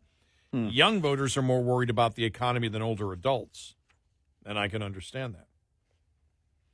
Trump leads Biden with swing state voters under the age of 35. Okay. Wow. Well, that makes a lot of sense because if you're older, then you probably have a little more put away. It doesn't scare you as much. And for us older folks, we've lived through massive inflation before. Not that we like it or anybody can be, can get used to it, but you can be better prepared later in life for it. And then you look at young people and they're underwater. And there's nowhere for them to go. I mean, they've got, rent and groceries and your car payment, if you have a car, and everything's underwater. And it's not getting any better. There's no relief. This isn't like a recession where it comes back, a relatively small group of people are out of work, and then things start to come back, and you see it coming back. It's not, prices aren't coming down, and they're not going to. And the buying power for American families is not returning, and it can only return with a massive expansion of the economy, and that's going to require a lot of heavy lifting. I was reading in the Hill.com why Americans are so happy, are so unhappy. And they talk about young people, and it's something we talked about last week that they were following it. And they said, if you look at when the unhappiness really started happening in America with young people, it's roughly 2012 when the smartphone came out. Yeah. And some analysis that people are, they're not associating anymore. They're into their smartphones. And that would be a sociological experiment. Interesting to see that happen and how they figure out whether it was actually due to a smartphone or not. But they talk about the financial stress. And you and I have talked about the fact of what's the definition of happiness, number one. Right. Because my major goal, because everybody looks at it, well, the goal is to be happy. Well, no, that's not my goal. Right. You and I have had a discussion on it. My goal is to be free.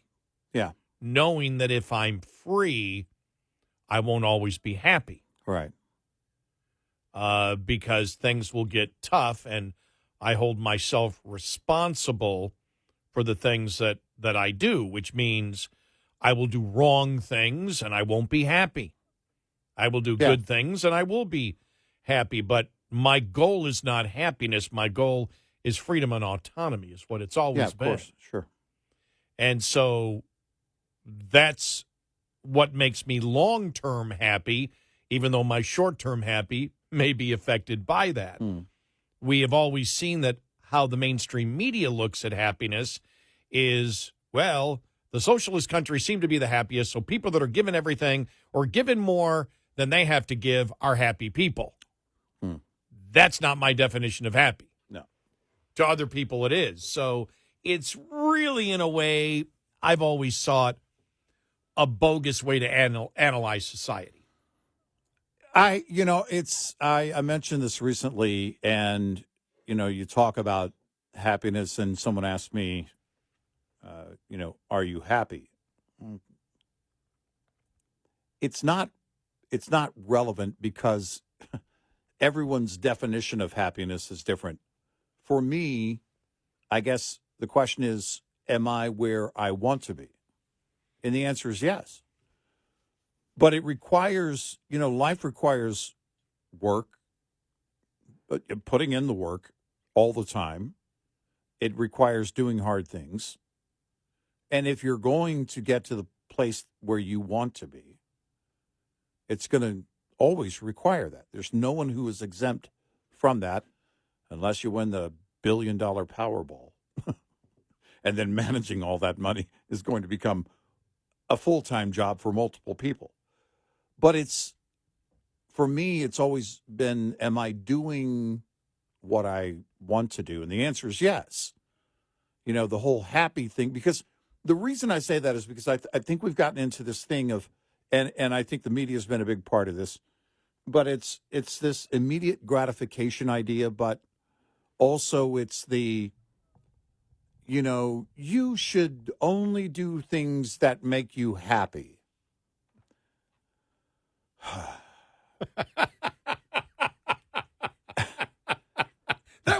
That's one of the best sighs I've ever heard. Well, it's because an effective sigh. Because it's like, you should. It reminds me of Surfer Dude, the guy that lived on his friend's couch and got food stamps and went and bought lobster with. The thing is that you should be doing the things you want to do. The word happy. Oh, this is going to sound so old guy. The word happy is overrated and overused. It's not the point. And by the way, get off my lawn. It is, for me, it's about, have I built a situation, have I worked to build a situation where I have more choices? My wife and I have done that. Millions of Americans have done it. When you get older, that's, going back to that survey. That's why, young people are more worried about inflation and the economy right now, because they haven't been to that point. And also they're not at their peak earnings potential yet. That happens with more experience. And, so for us that are, have gotten there, to a point, it's like, okay, you understand that you got to put in the work. You got to do, your life should be about doing the things you want to do. Introducing that word happy into it, sounds like it's a party, because what it does to me, what it sounds like to me, and it's just me, is it undermines the idea of what it requires, and also it undermines the long-term effect and gratification you get from that work that you've done, that you've put in, where you can look back and go, all right, I stayed with it. Maybe I surprised myself even, but you look at it and you say, okay, that's my work and no one can take that from me. And so it gets to that point of being, again, it's not, are you content? Are you where you want to be, which in our society is what freedom is all about. It's what liberty is all about. And it's why capitalism is such an important part of that. I've said for a long time, capitalism is the original crowdfunding, because when you see that expansion of wealth, forget about the billionaires and the jealousy for, a guy that starts a bookstore out of his garage and all of a sudden he's worth a ton of money, Jeff Bezos. Talk about the expansion of wealth and how it lifts everybody in that situation. And the buying power, when that's happening in this nation, of every family is increased. And it gives us greater opportunity to explore the things that we want to do. We still have to do the things that are necessary. The work still has to be done. But if you've got savings, then if there is a recession, you get laid off, you've got a few choices. When you've got, a little bit, set aside, or you're living below your means in a situation, then inflation it does impact everybody, but it doesn't impact you the same way that somebody who is underwater is impacted. And those are the things that I look at. The happy thing, I mean, if I'm going to have to acknowledge things, I mean, if we actually have to talk about the word, then I look at the real wealth that I have, and that's my family and loved ones, and things you can't put a price on. And trust me, I tried. You'd be amazed at how many people don't want to pay good money for grandchildren. It just, it's not. Well, I look at, and it's interesting because I look back at life, since I'm the old guy, and I might not have consciously thought about it at the time, but I've said this before, really most recently, over the last 6 months. I don't know why. I've just been on this narrative when we get to these happiness surveys.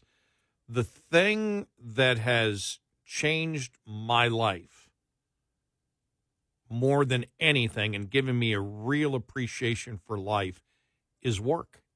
Yeah. Yeah. I think that as a society, we look at it, you see, for example, look at the billionaires that are still working and they don't have to work. Right. Why are they working? Because they wish to be productive. Why They're do they driven by something else? They're driven by productivity. They're driven by creating something. They're and I think that everything that you do in life, you could consider some form of art, because you have to learn how to do it, and you become better at it as you practice and practice. Right. And practice whatever your profession is. And I talk about, as one of my, just to call her my unofficial daughter, but I call her my stepdaughter now. But one of them, I have two of them, and these are a couple of young women that, when I met them, were in real trouble. Their parents really were out of it, drug addicts, alcohol, everything else. Yeah. And she didn't know, and I met her, when she was 20, and she didn't know where she wanted to go. And I said, you don't know what you want to do. You have no idea what you want to do. I said, but one day, if you just keep working and face your fears, you're going to get to a point where you have power and control. You have more power and control, maybe not 100%, but you've got 90% of power and control. you can set the direction of an organization, and it probably doesn't matter what it is. But once you get to that place, you'll at that point go, whoa, Right. this is really different. I like what I'm doing. Mm-hmm. And she's in commercial real estate, something she never ever imagined that she would be in, and just succeeding beyond her wildest dreams. Not mine. I always saw it in her brain. I did see it. I saw the spark, and I saw the rebellion, what a rebel she was. Right. But it was a rebel to do something different than everybody else that she was around was doing, to go to a higher level. And I saw that in her. And she had a lot of strikes against her at that time. Right. She out of wedlock child early, and she faced everything and did it. And I see the sense of it's still tough every day, but I know there's that feeling of sense of accomplishment, because I know unless someone get an email, look where I am here now. She knows she can brag to me, and it's okay. Well, that's it. I mean, we all have our own adversities that we deal with, and the difference, what sets some people apart, is not only the ability, but the willingness. And it really is about what's in your heart. And you've got to have that drive to face that adversity and overcome it. Well, I do remember when, because I grew up in massive inflation. Mm-hmm. Some might say it was worse then and longer then, because we've been in it this time. In the 70s. Mm-hmm. And I never thought about inflation. I just said, I need more money, so I worked 2 jobs. Yeah. I worked 2 jobs, really, from the time. Or if I didn't work 2 jobs, I was working massive overtime in the one. Right, yeah. When I was a steel worker, at times we'd be working 12-hour days, 6 days a week. Mm-hmm. So I worked overtime, and it was just like, do it. We'll talk more coming up. 866-90-RED-EYE. Get in touch with Red Eye Radio, toll free at 866-90-RED-EYE.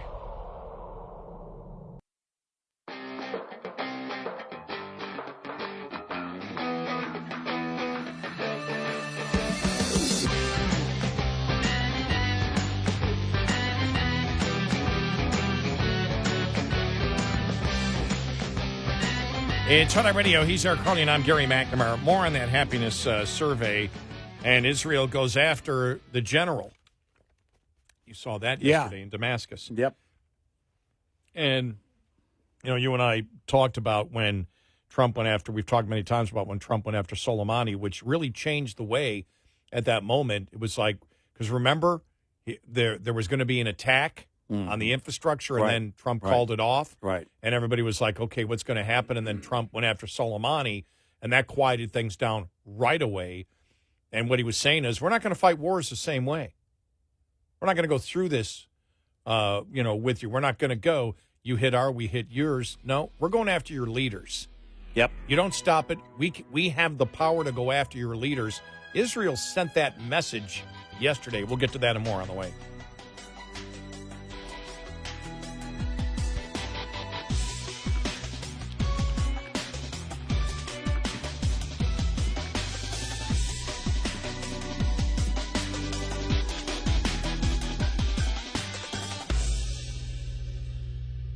This is Red Eye Radio on Westwood One.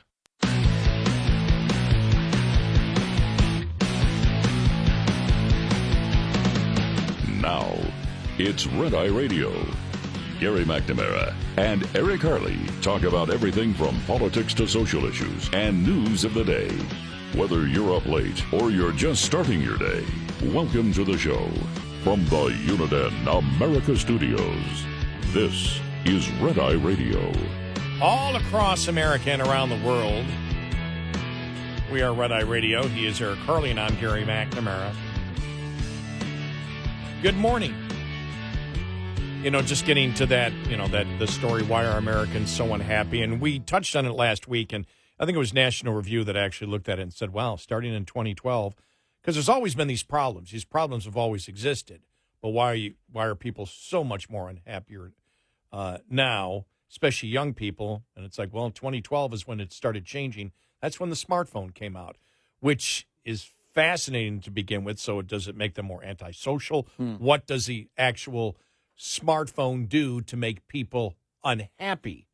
Yeah, well, and younger yeah. people unhappy would be the case. But before we get there, I just wanted to finish where I was. I think there's two things. I know that, for example, I've always been grateful. Mm-hmm. I've been grateful that I'm alive and I have health. And anything above that I view as a bonus. And I'm being serious. I've always had that mindset. The other thing is, and I cannot tell you precisely where it came from, except it was embedded in the culture that I grew up in and that you grew up in, and that is you wanted to get a job. You didn't avoid working.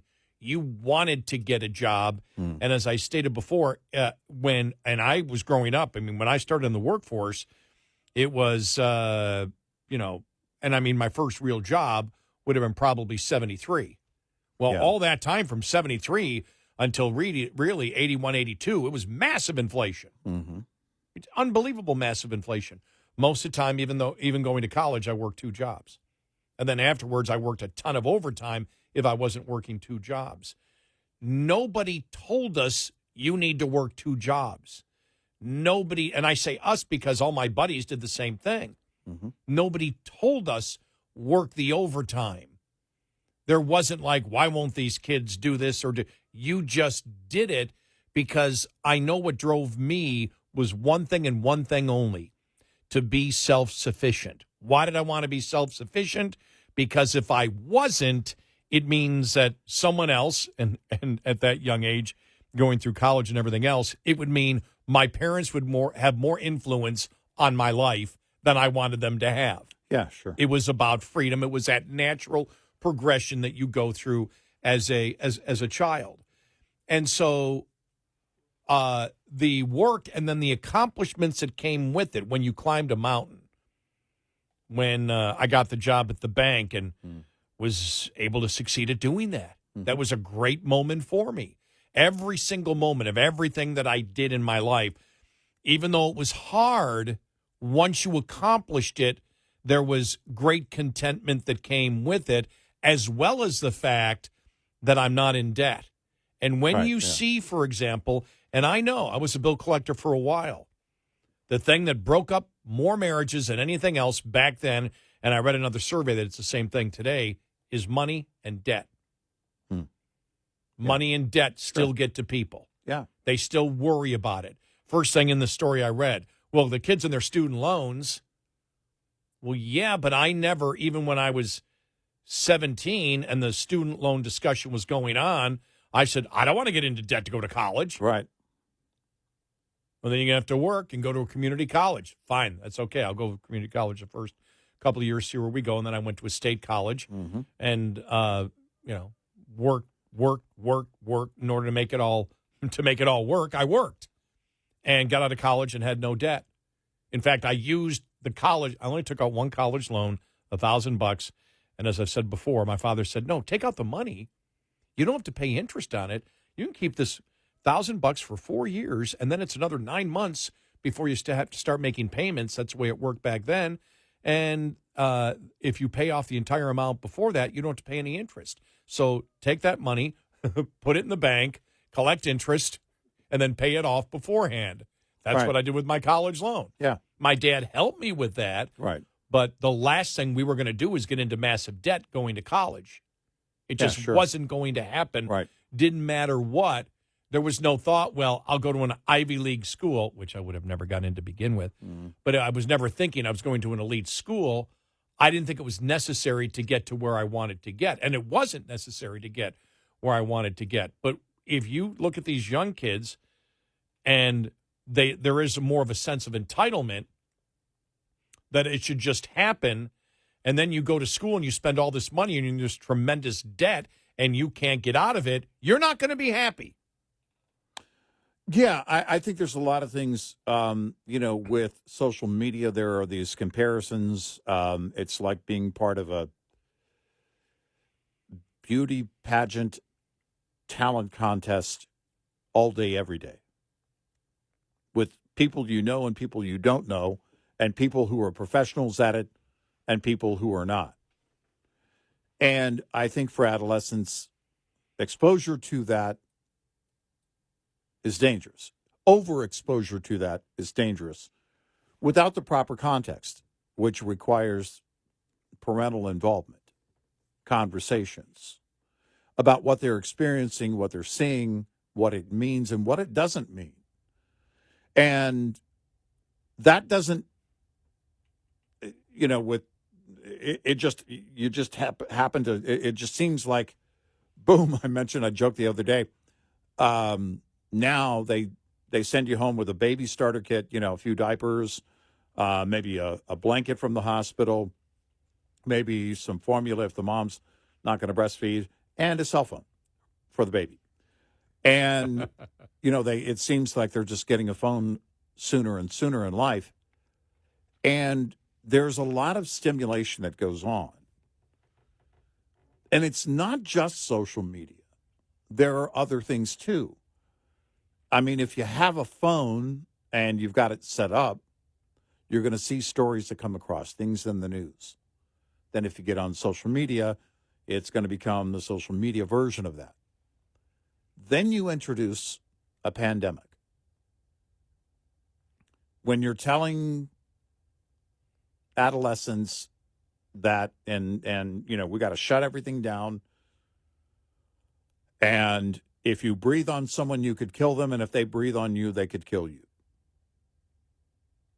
And everyone is wearing a mask.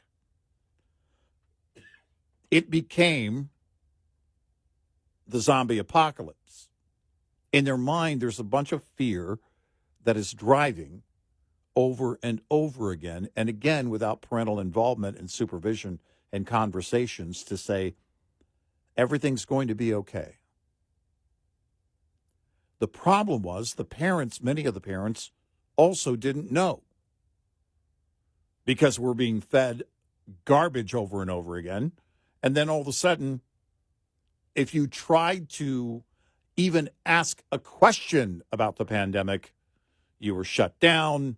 How dare you?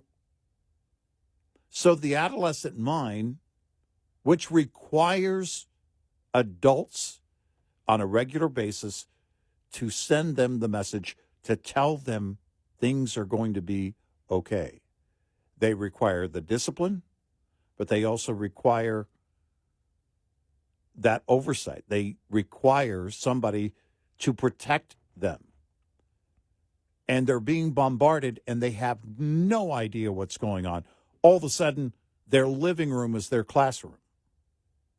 And they have no idea when it's going to change back to normal, if ever. And then inflation. And you may think to yourself, well, adolescents don't deal with inflation. Yeah, they do. Yeah, they do. My three oldest grandchildren are all working jobs. The oldest is on her own. She's living on her own. They understand. There was a lot going on. Our practice was to teach them how to save money and also teach them how to spend money. So if we as grandparents took them to eat, and if we invited them and said, hey, our treat, then we're paying. If they said, hey, we want to go eat somewhere, you're paying. And that's your choice and also your money. They saved up thousands of dollars. And two of them so far have bought cars with that money so that they can work. And the oldest is in college, and the other one will be in college, and then the third one will be in college this fall. But if you think that inflation doesn't affect them, so now what do you have? They lived through this pandemic with adults freaking out and wearing masks. And their classroom being right there in their living room. Inflation hits them now and is not going away. Prices aren't coming down. And this is how they're kind of being introduced in the world. As adolescents, that's those formative years where you're being taught how to save money, if you're doing it right, and how to spend money, but your money doesn't go near as far, and inflation hits them over and over and over again. And then you add on again the aforementioned dynamics of social media, which becomes a beauty contest, talent contest, popularity contest, all in one. It's not a healthy environment. It's no wonder there's a small group, and it's not a large group, but it's a small group of adolescents that have decided they don't want smartphones anymore. They want a flip phone that does two things: makes phone calls and sends text messages. And that's it. Because they're tired of being bombarded by stimulation that they understand is manipulation and how it manipulates their mind.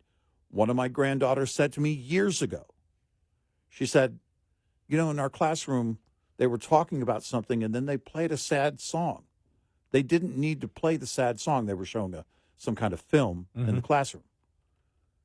They didn't need to play the sad song. That was manipulation of me. They were trying to, you know, and That's awesome. She was in at that time, 4th grade. That's awesome. 9 years old. That's awesome. She recognized that. I was very impressed. And I said, you know, you're right.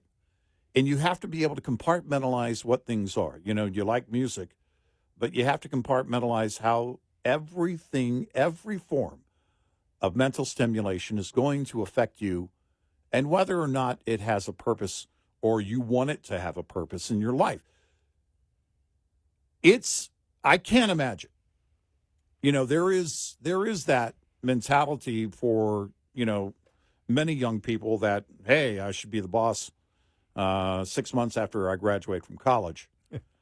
But there are others that are out there going, yeah, you guys are leaving us this heaping, steaming pile of national debt and every other mess. Yeah. And we're responsible for a great deal of that. But the best thing that we can do, the most important thing we can do, is have these conversations as to why it's important to be concerned about these items without going overboard when you're 15 years old. Just know how things work. When you know how they work, then eventually you'll come up with ideas about a solution. You'll form your opinions as an adult, and that's where it begins. But those conversations, that guidance from adults is critical. 86690 Red Eye. Brought to you by Hot Shot Secret. Hi, I'm Jen Loomis, a transport safety expert at J.J. Keller, and I'm here to share a tip on speed and space management. Due to safety concerns, many motor carriers have policies that limit or prohibit the use of cruise control. If your motor carrier does allow you to use cruise control, you should only use it in good driving conditions during daylight hours and on roads that have light traffic, few curves or hills, and a consistent speed limit. Never use cruise control when operating in adverse driving conditions, including wet, icy, or slippery roads, during rush hour in heavy traffic or on congested highways, at night, or when you're tired or fatigued. During all of these driving scenarios, you want to be controlling and adjusting your speed as you drive instead of having to suddenly brake if you encounter an obstacle. In the case of a slippery road surface, you want to be able to slow your vehicle by not accelerating instead of using the brakes whenever possible. This tip was brought to you by J.J. Keller and Associates. Visit us at jjkeller.com. We'll be right back with more Red Eye Radio with Eric Harley and Gary McNamara.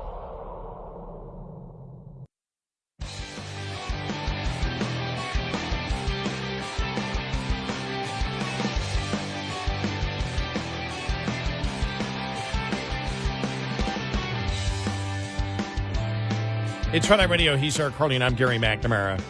On top of talking about that latest poll that shows that Americans are unhappy, but especially young people, also relates to the fact that who young people are looking at right now in this upcoming presidential election.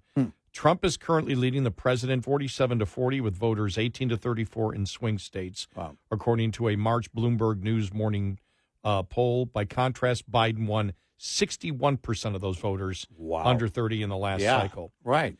Incumbents get the blame when voters are dissatisfied with the economy. I did notice yesterday, I mean, the Democrats across the board, everybody, in the media, The View, they just can't understand it. The economy's doing great. They just don't understand it. Right. And inflation's coming down. I've seen that a bunch of times. Yeah. Inflation is not coming down. No, and, incumbents do get the blame, but does a Democrat who's an incumbent get the blame for such a young voting demographic? I mean, I don't think that's always the case. I don't know. I'd have to look back historically. I don't understand what you... In the young voters, the 18 to 35 voter, right?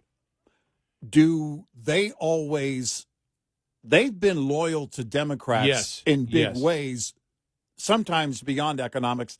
And I have to look at it differently because you look at 2008 with Obama, we were heading into a recession, actually. Now, Bush got the blame there, but Bush was going to get the blame anyway, and he wasn't running. McCain was running, but nobody remembers that. And then, but you look at it and they have been loyal. I would have to look at it historically. I guess I'm asking a question. Well, I would look at it and compare it to the 70s. Instead. I mean, because I don't think, as we've talked about before, recessions don't hit as hard as inflation. Right. Because in recession, prices are likely to come down. Because of supply and demand. And even if 10% of the people are laid off, 90% are not, and prices are coming down. There's nothing that is, because we look at young people out there, and when they see the price of cars, they see the price of housing, they see the price of apartments. The fact is they're going to have to work 2 jobs just to keep up. And then they keep being, they're told every day that what you are feeling and experiencing every single day is not there. The economy's doing great. How come you can't see it? Yeah, right. And I think I think young people always will still revolt in some way about what they feel is the power base. And the power base right now, who controls government? And, like we're going to play the Robert Kennedy Jr. cut coming up here where he was asked on CNN, well, what about Trump and democracy? He goes, Trump and democracy? For God's sakes, Biden, as soon as he got into office, he's coercing the social media people to censor. We have censored like we've never done before. And it goes, and what the federal government is doing and the collusion that exists, that's a threat to democracy. Saying the election was stolen, everybody does that. Across the board. Right. You can go to the RNC and see a half hour of Democrats talking about all the stolen elections. Right. It's just the media doesn't cover that portion of it. And so, but when you look at your own welfare, and I think the other part is too, the other part is Democrats have continually told young people they can't make it. You're not going to be able to make it. You're a victim. You're a victim. You're a victim. You're a victim. Well, I'm a victim and I'm still hurting, and you're lying to me about the fact that inflation doesn't exist. And inflation has a cumulative fatigue to it that a recession simply doesn't have.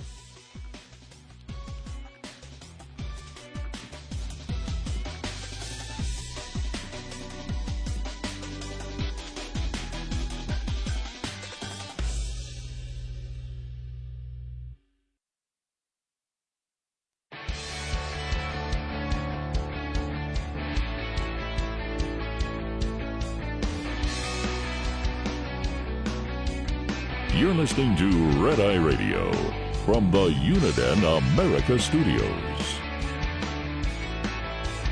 It's Red Eye Radio. He's Eric Harley, and I'm Gary McNamara. There's one of the lead editorials in the Wall Street Journal. The Iranians pay a price in Syria. Israel targets the generals orchestrating Tehran's terror war. Monday's strike killed General Mohammad Zahidi, Iran's top force commander in Lebanon and Syria, as well as his deputy commander and his chief of general staff. Israel doesn't claim responsibility for such attacks, but its Army radio and Iran's Islamic Revolutionary Guard Corps have confirmed the kills. The IRGC announced 7 dead members. The regional chief of the force, Zahidi, was point man in Iran's war on Israel. He was the boss of Hezbollah, the Iranian proxy that's fired more than 3,000 rockets unprovoked on Israel's north since October 7th, and he gave orders to Syria's Assad regime as well. Zahidi was responsible for Iran's weapons transfer to Hezbollah and was believed to be in daily contact with its leader. The attack was carried out with precision on a building next to Iran's embassy that reportedly served as the Iranian Guard's military headquarters. Much hemming and hawing will turn on whether the building was diplomatic or military site, but the IRGC and its force are U.S.-designated terrorist organizations that plot and execute Iran's strategy of regional subversion and expansion. These are men with rivers of blood on their hands. Now, this is the important part here. Monday's strike is in contrast to the U.S. response after Iranian proxies killed 3 Americans near the Syrian border in January. The Biden administration leaked the news of its retaliation in advance, giving Iranian commanders in Syria ample time to flee. Not this time.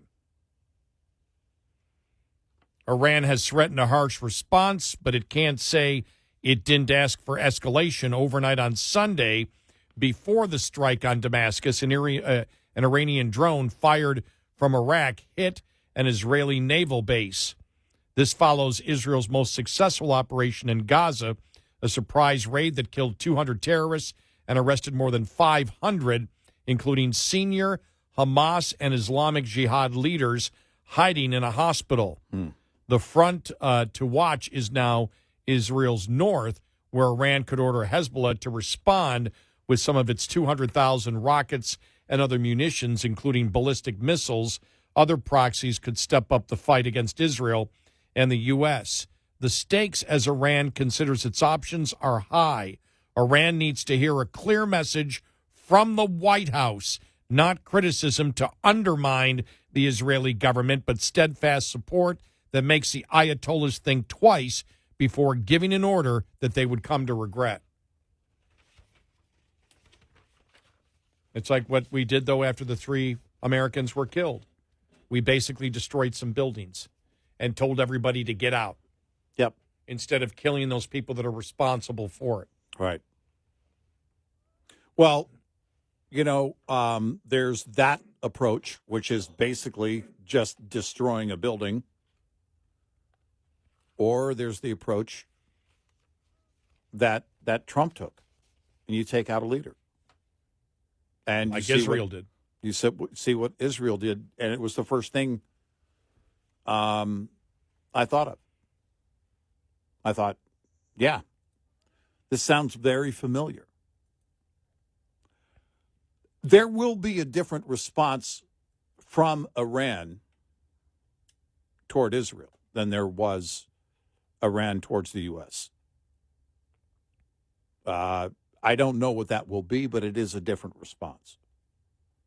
Iran doesn't need an excuse to go after Israel, but Israel also doesn't need the world's guidance as many or as much as all of the protesters want to shut them down for defending themselves. They don't ask for permission. And they're capable of handling Iran. But Iran has their hands in all of it. Hezbollah, Hamas. It is so blatant. And I thought to myself, well, when this story hit, I thought, well, where are the protesters? Are they going to come out, stop the attack on Iran? I mean, it sounds bizarre, but so does the pro-Hamas chant that they've been screaming since not long after October 7th of last year. So I don't know. I mean, maybe not. But I was waiting for it yesterday to start. We'll see. You have to take this direct approach with Iran.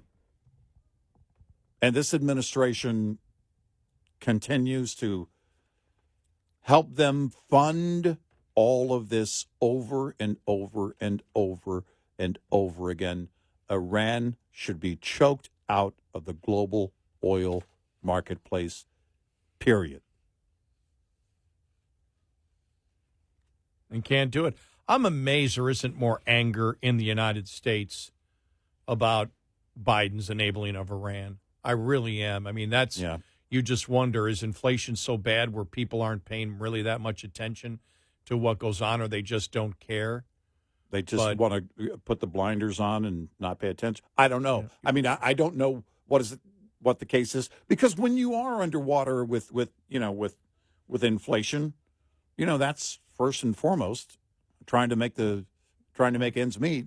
But I don't know. You can look at Iran, and then you can also look.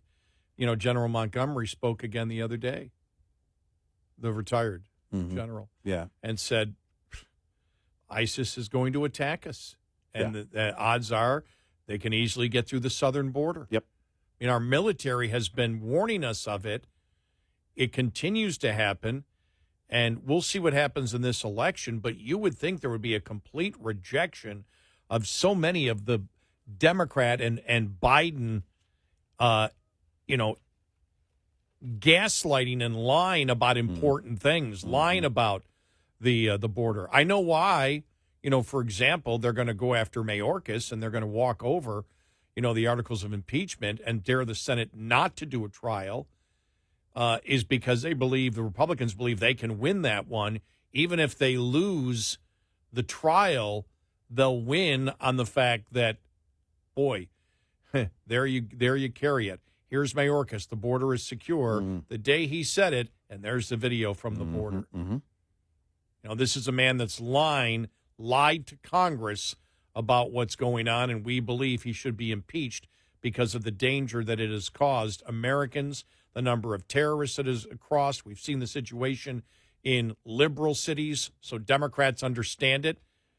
And so you go after the figurehead who isn't the president, who won't cause as much anger in the Democratic Party, but who you can clearly embarrass and show the gaslighting of somebody like Mayorkas. Yeah, right. But you just wonder, when are people going to wake up and just get angry and say, and thank you for a couple of people that have been posting it recently, but as you and I have said, the Democrats can't solve the problems because they created the problems. All the problems we see today on all the major issues did not happen organically, and the Democrats just don't have the ability or the understanding to solve the problems. Democrats and the Biden administration purposely created the problems to make your life harder and less secure. They can't cure the problem because they created the problem. Yep. All this was done by choice, on purpose. And I sure would like to see that. A few people posted that yesterday, that we had said that, and it was like, Republican ad, Republican ad, Republican ad. It should be a Republican ad. Well, it should be. And we've been talking about one of the things that Biden, if you look at Joe Biden and the person that he is, he's defiant, he's angry. And one thing that he can't do is agree with Trump. But even beyond that, more importantly, the one thing he can't do is reverse Joe Biden. He's not capable of it. Look at it. The border. So instead of saying, wrong move, we're going to work to correct this. No. My hands are tied when it comes to the border. The whole Easter thing with the Transgender Proclamation, Day of Visibility. I didn't do that. Yeah, you did. So when they do get their hands slapped, they just lie about it. You just become more defiant and just keep lying. Deny, deny, deny. All this is done by choice. We can change these choices, but we have to decide as a nation to do that. On the issues, the American people do not support this administration. But according to the polls, it's not near wide enough right now, that, as we've been saying in recent days, between Trump and Biden. It should be a much greater lead. We'll see what happens November 5th. But on the issues, the polls show over and over again, the Biden administration is losing the American people because he's hurting the American people. And we can make a choice or not. You know, the whole thing with being pro-Hamas, abandoning American hostages and abandoning Americans in Afghanistan, abandoning American service members, which cost lives. Lying about our exit. And lying about it. Lying about what the military leaders told him. A series of lies. Yep. And then being defiant when it all hit. Had to be bothered to come back off vacation and then turned his back literally and figuratively on the American people repeatedly. That's who he is. He doesn't care. He does not care. This is an angry old man who's incapable of leading. Period. And everybody knows it. The polls show it. Everybody knows. The vast majority of Democrats know it. Yep. They all do. Yep. And it's time to change it. Well, November 5th will be time. Don't go vote today. If the election were held today, you and I always look at those things. If the election were held today, yeah, but it's not. If it were held today, it would be illegal. Red Eye Radio, though, we do encourage all Democrats to vote tomorrow. Yes. Oh, no. Yeah, early voting starts and ends tomorrow. I love when that happens. They go, that's election interference. That's election interference. It's like, it's April and you're telling them to vote. Some people will think it's time to vote and they'll go out to vote. Hey, I live in Texas. From now until September, it seems like we have an election once a month. What with the signs? I know. Seriously. I just voted. I need to start a sign business. I know. I just voted. And I'm like, all these signs are like, when's the next election? I just voted. When's the next one? I already did it. Yeah, go on. No, you didn't. I just voted. And this one's all the local elections, May 5th. But then there'll be runoffs. It'll be like June. Yeah. It's like elections all year. Doggone it. We need voting by computer. I'm kidding. I'm kidding. Can't we just click the like button on Facebook? 866-90 Red Eye. Coming up, more with Gary McNamara and Eric Harley. It's Red Eye Radio.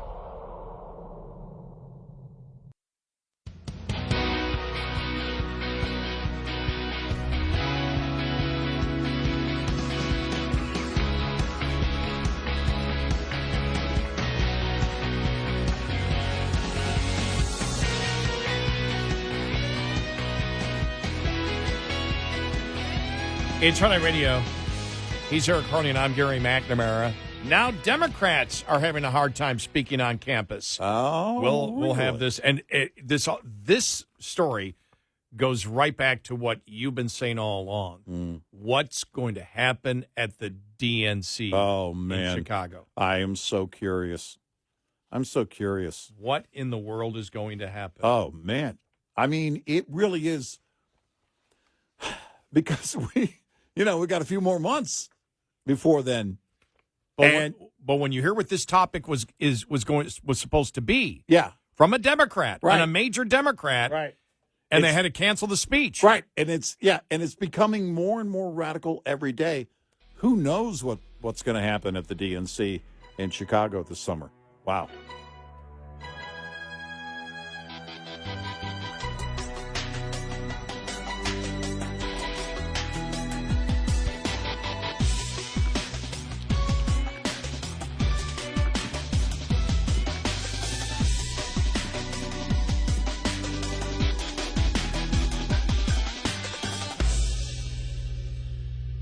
This is Red Eye Radio on Westwood One.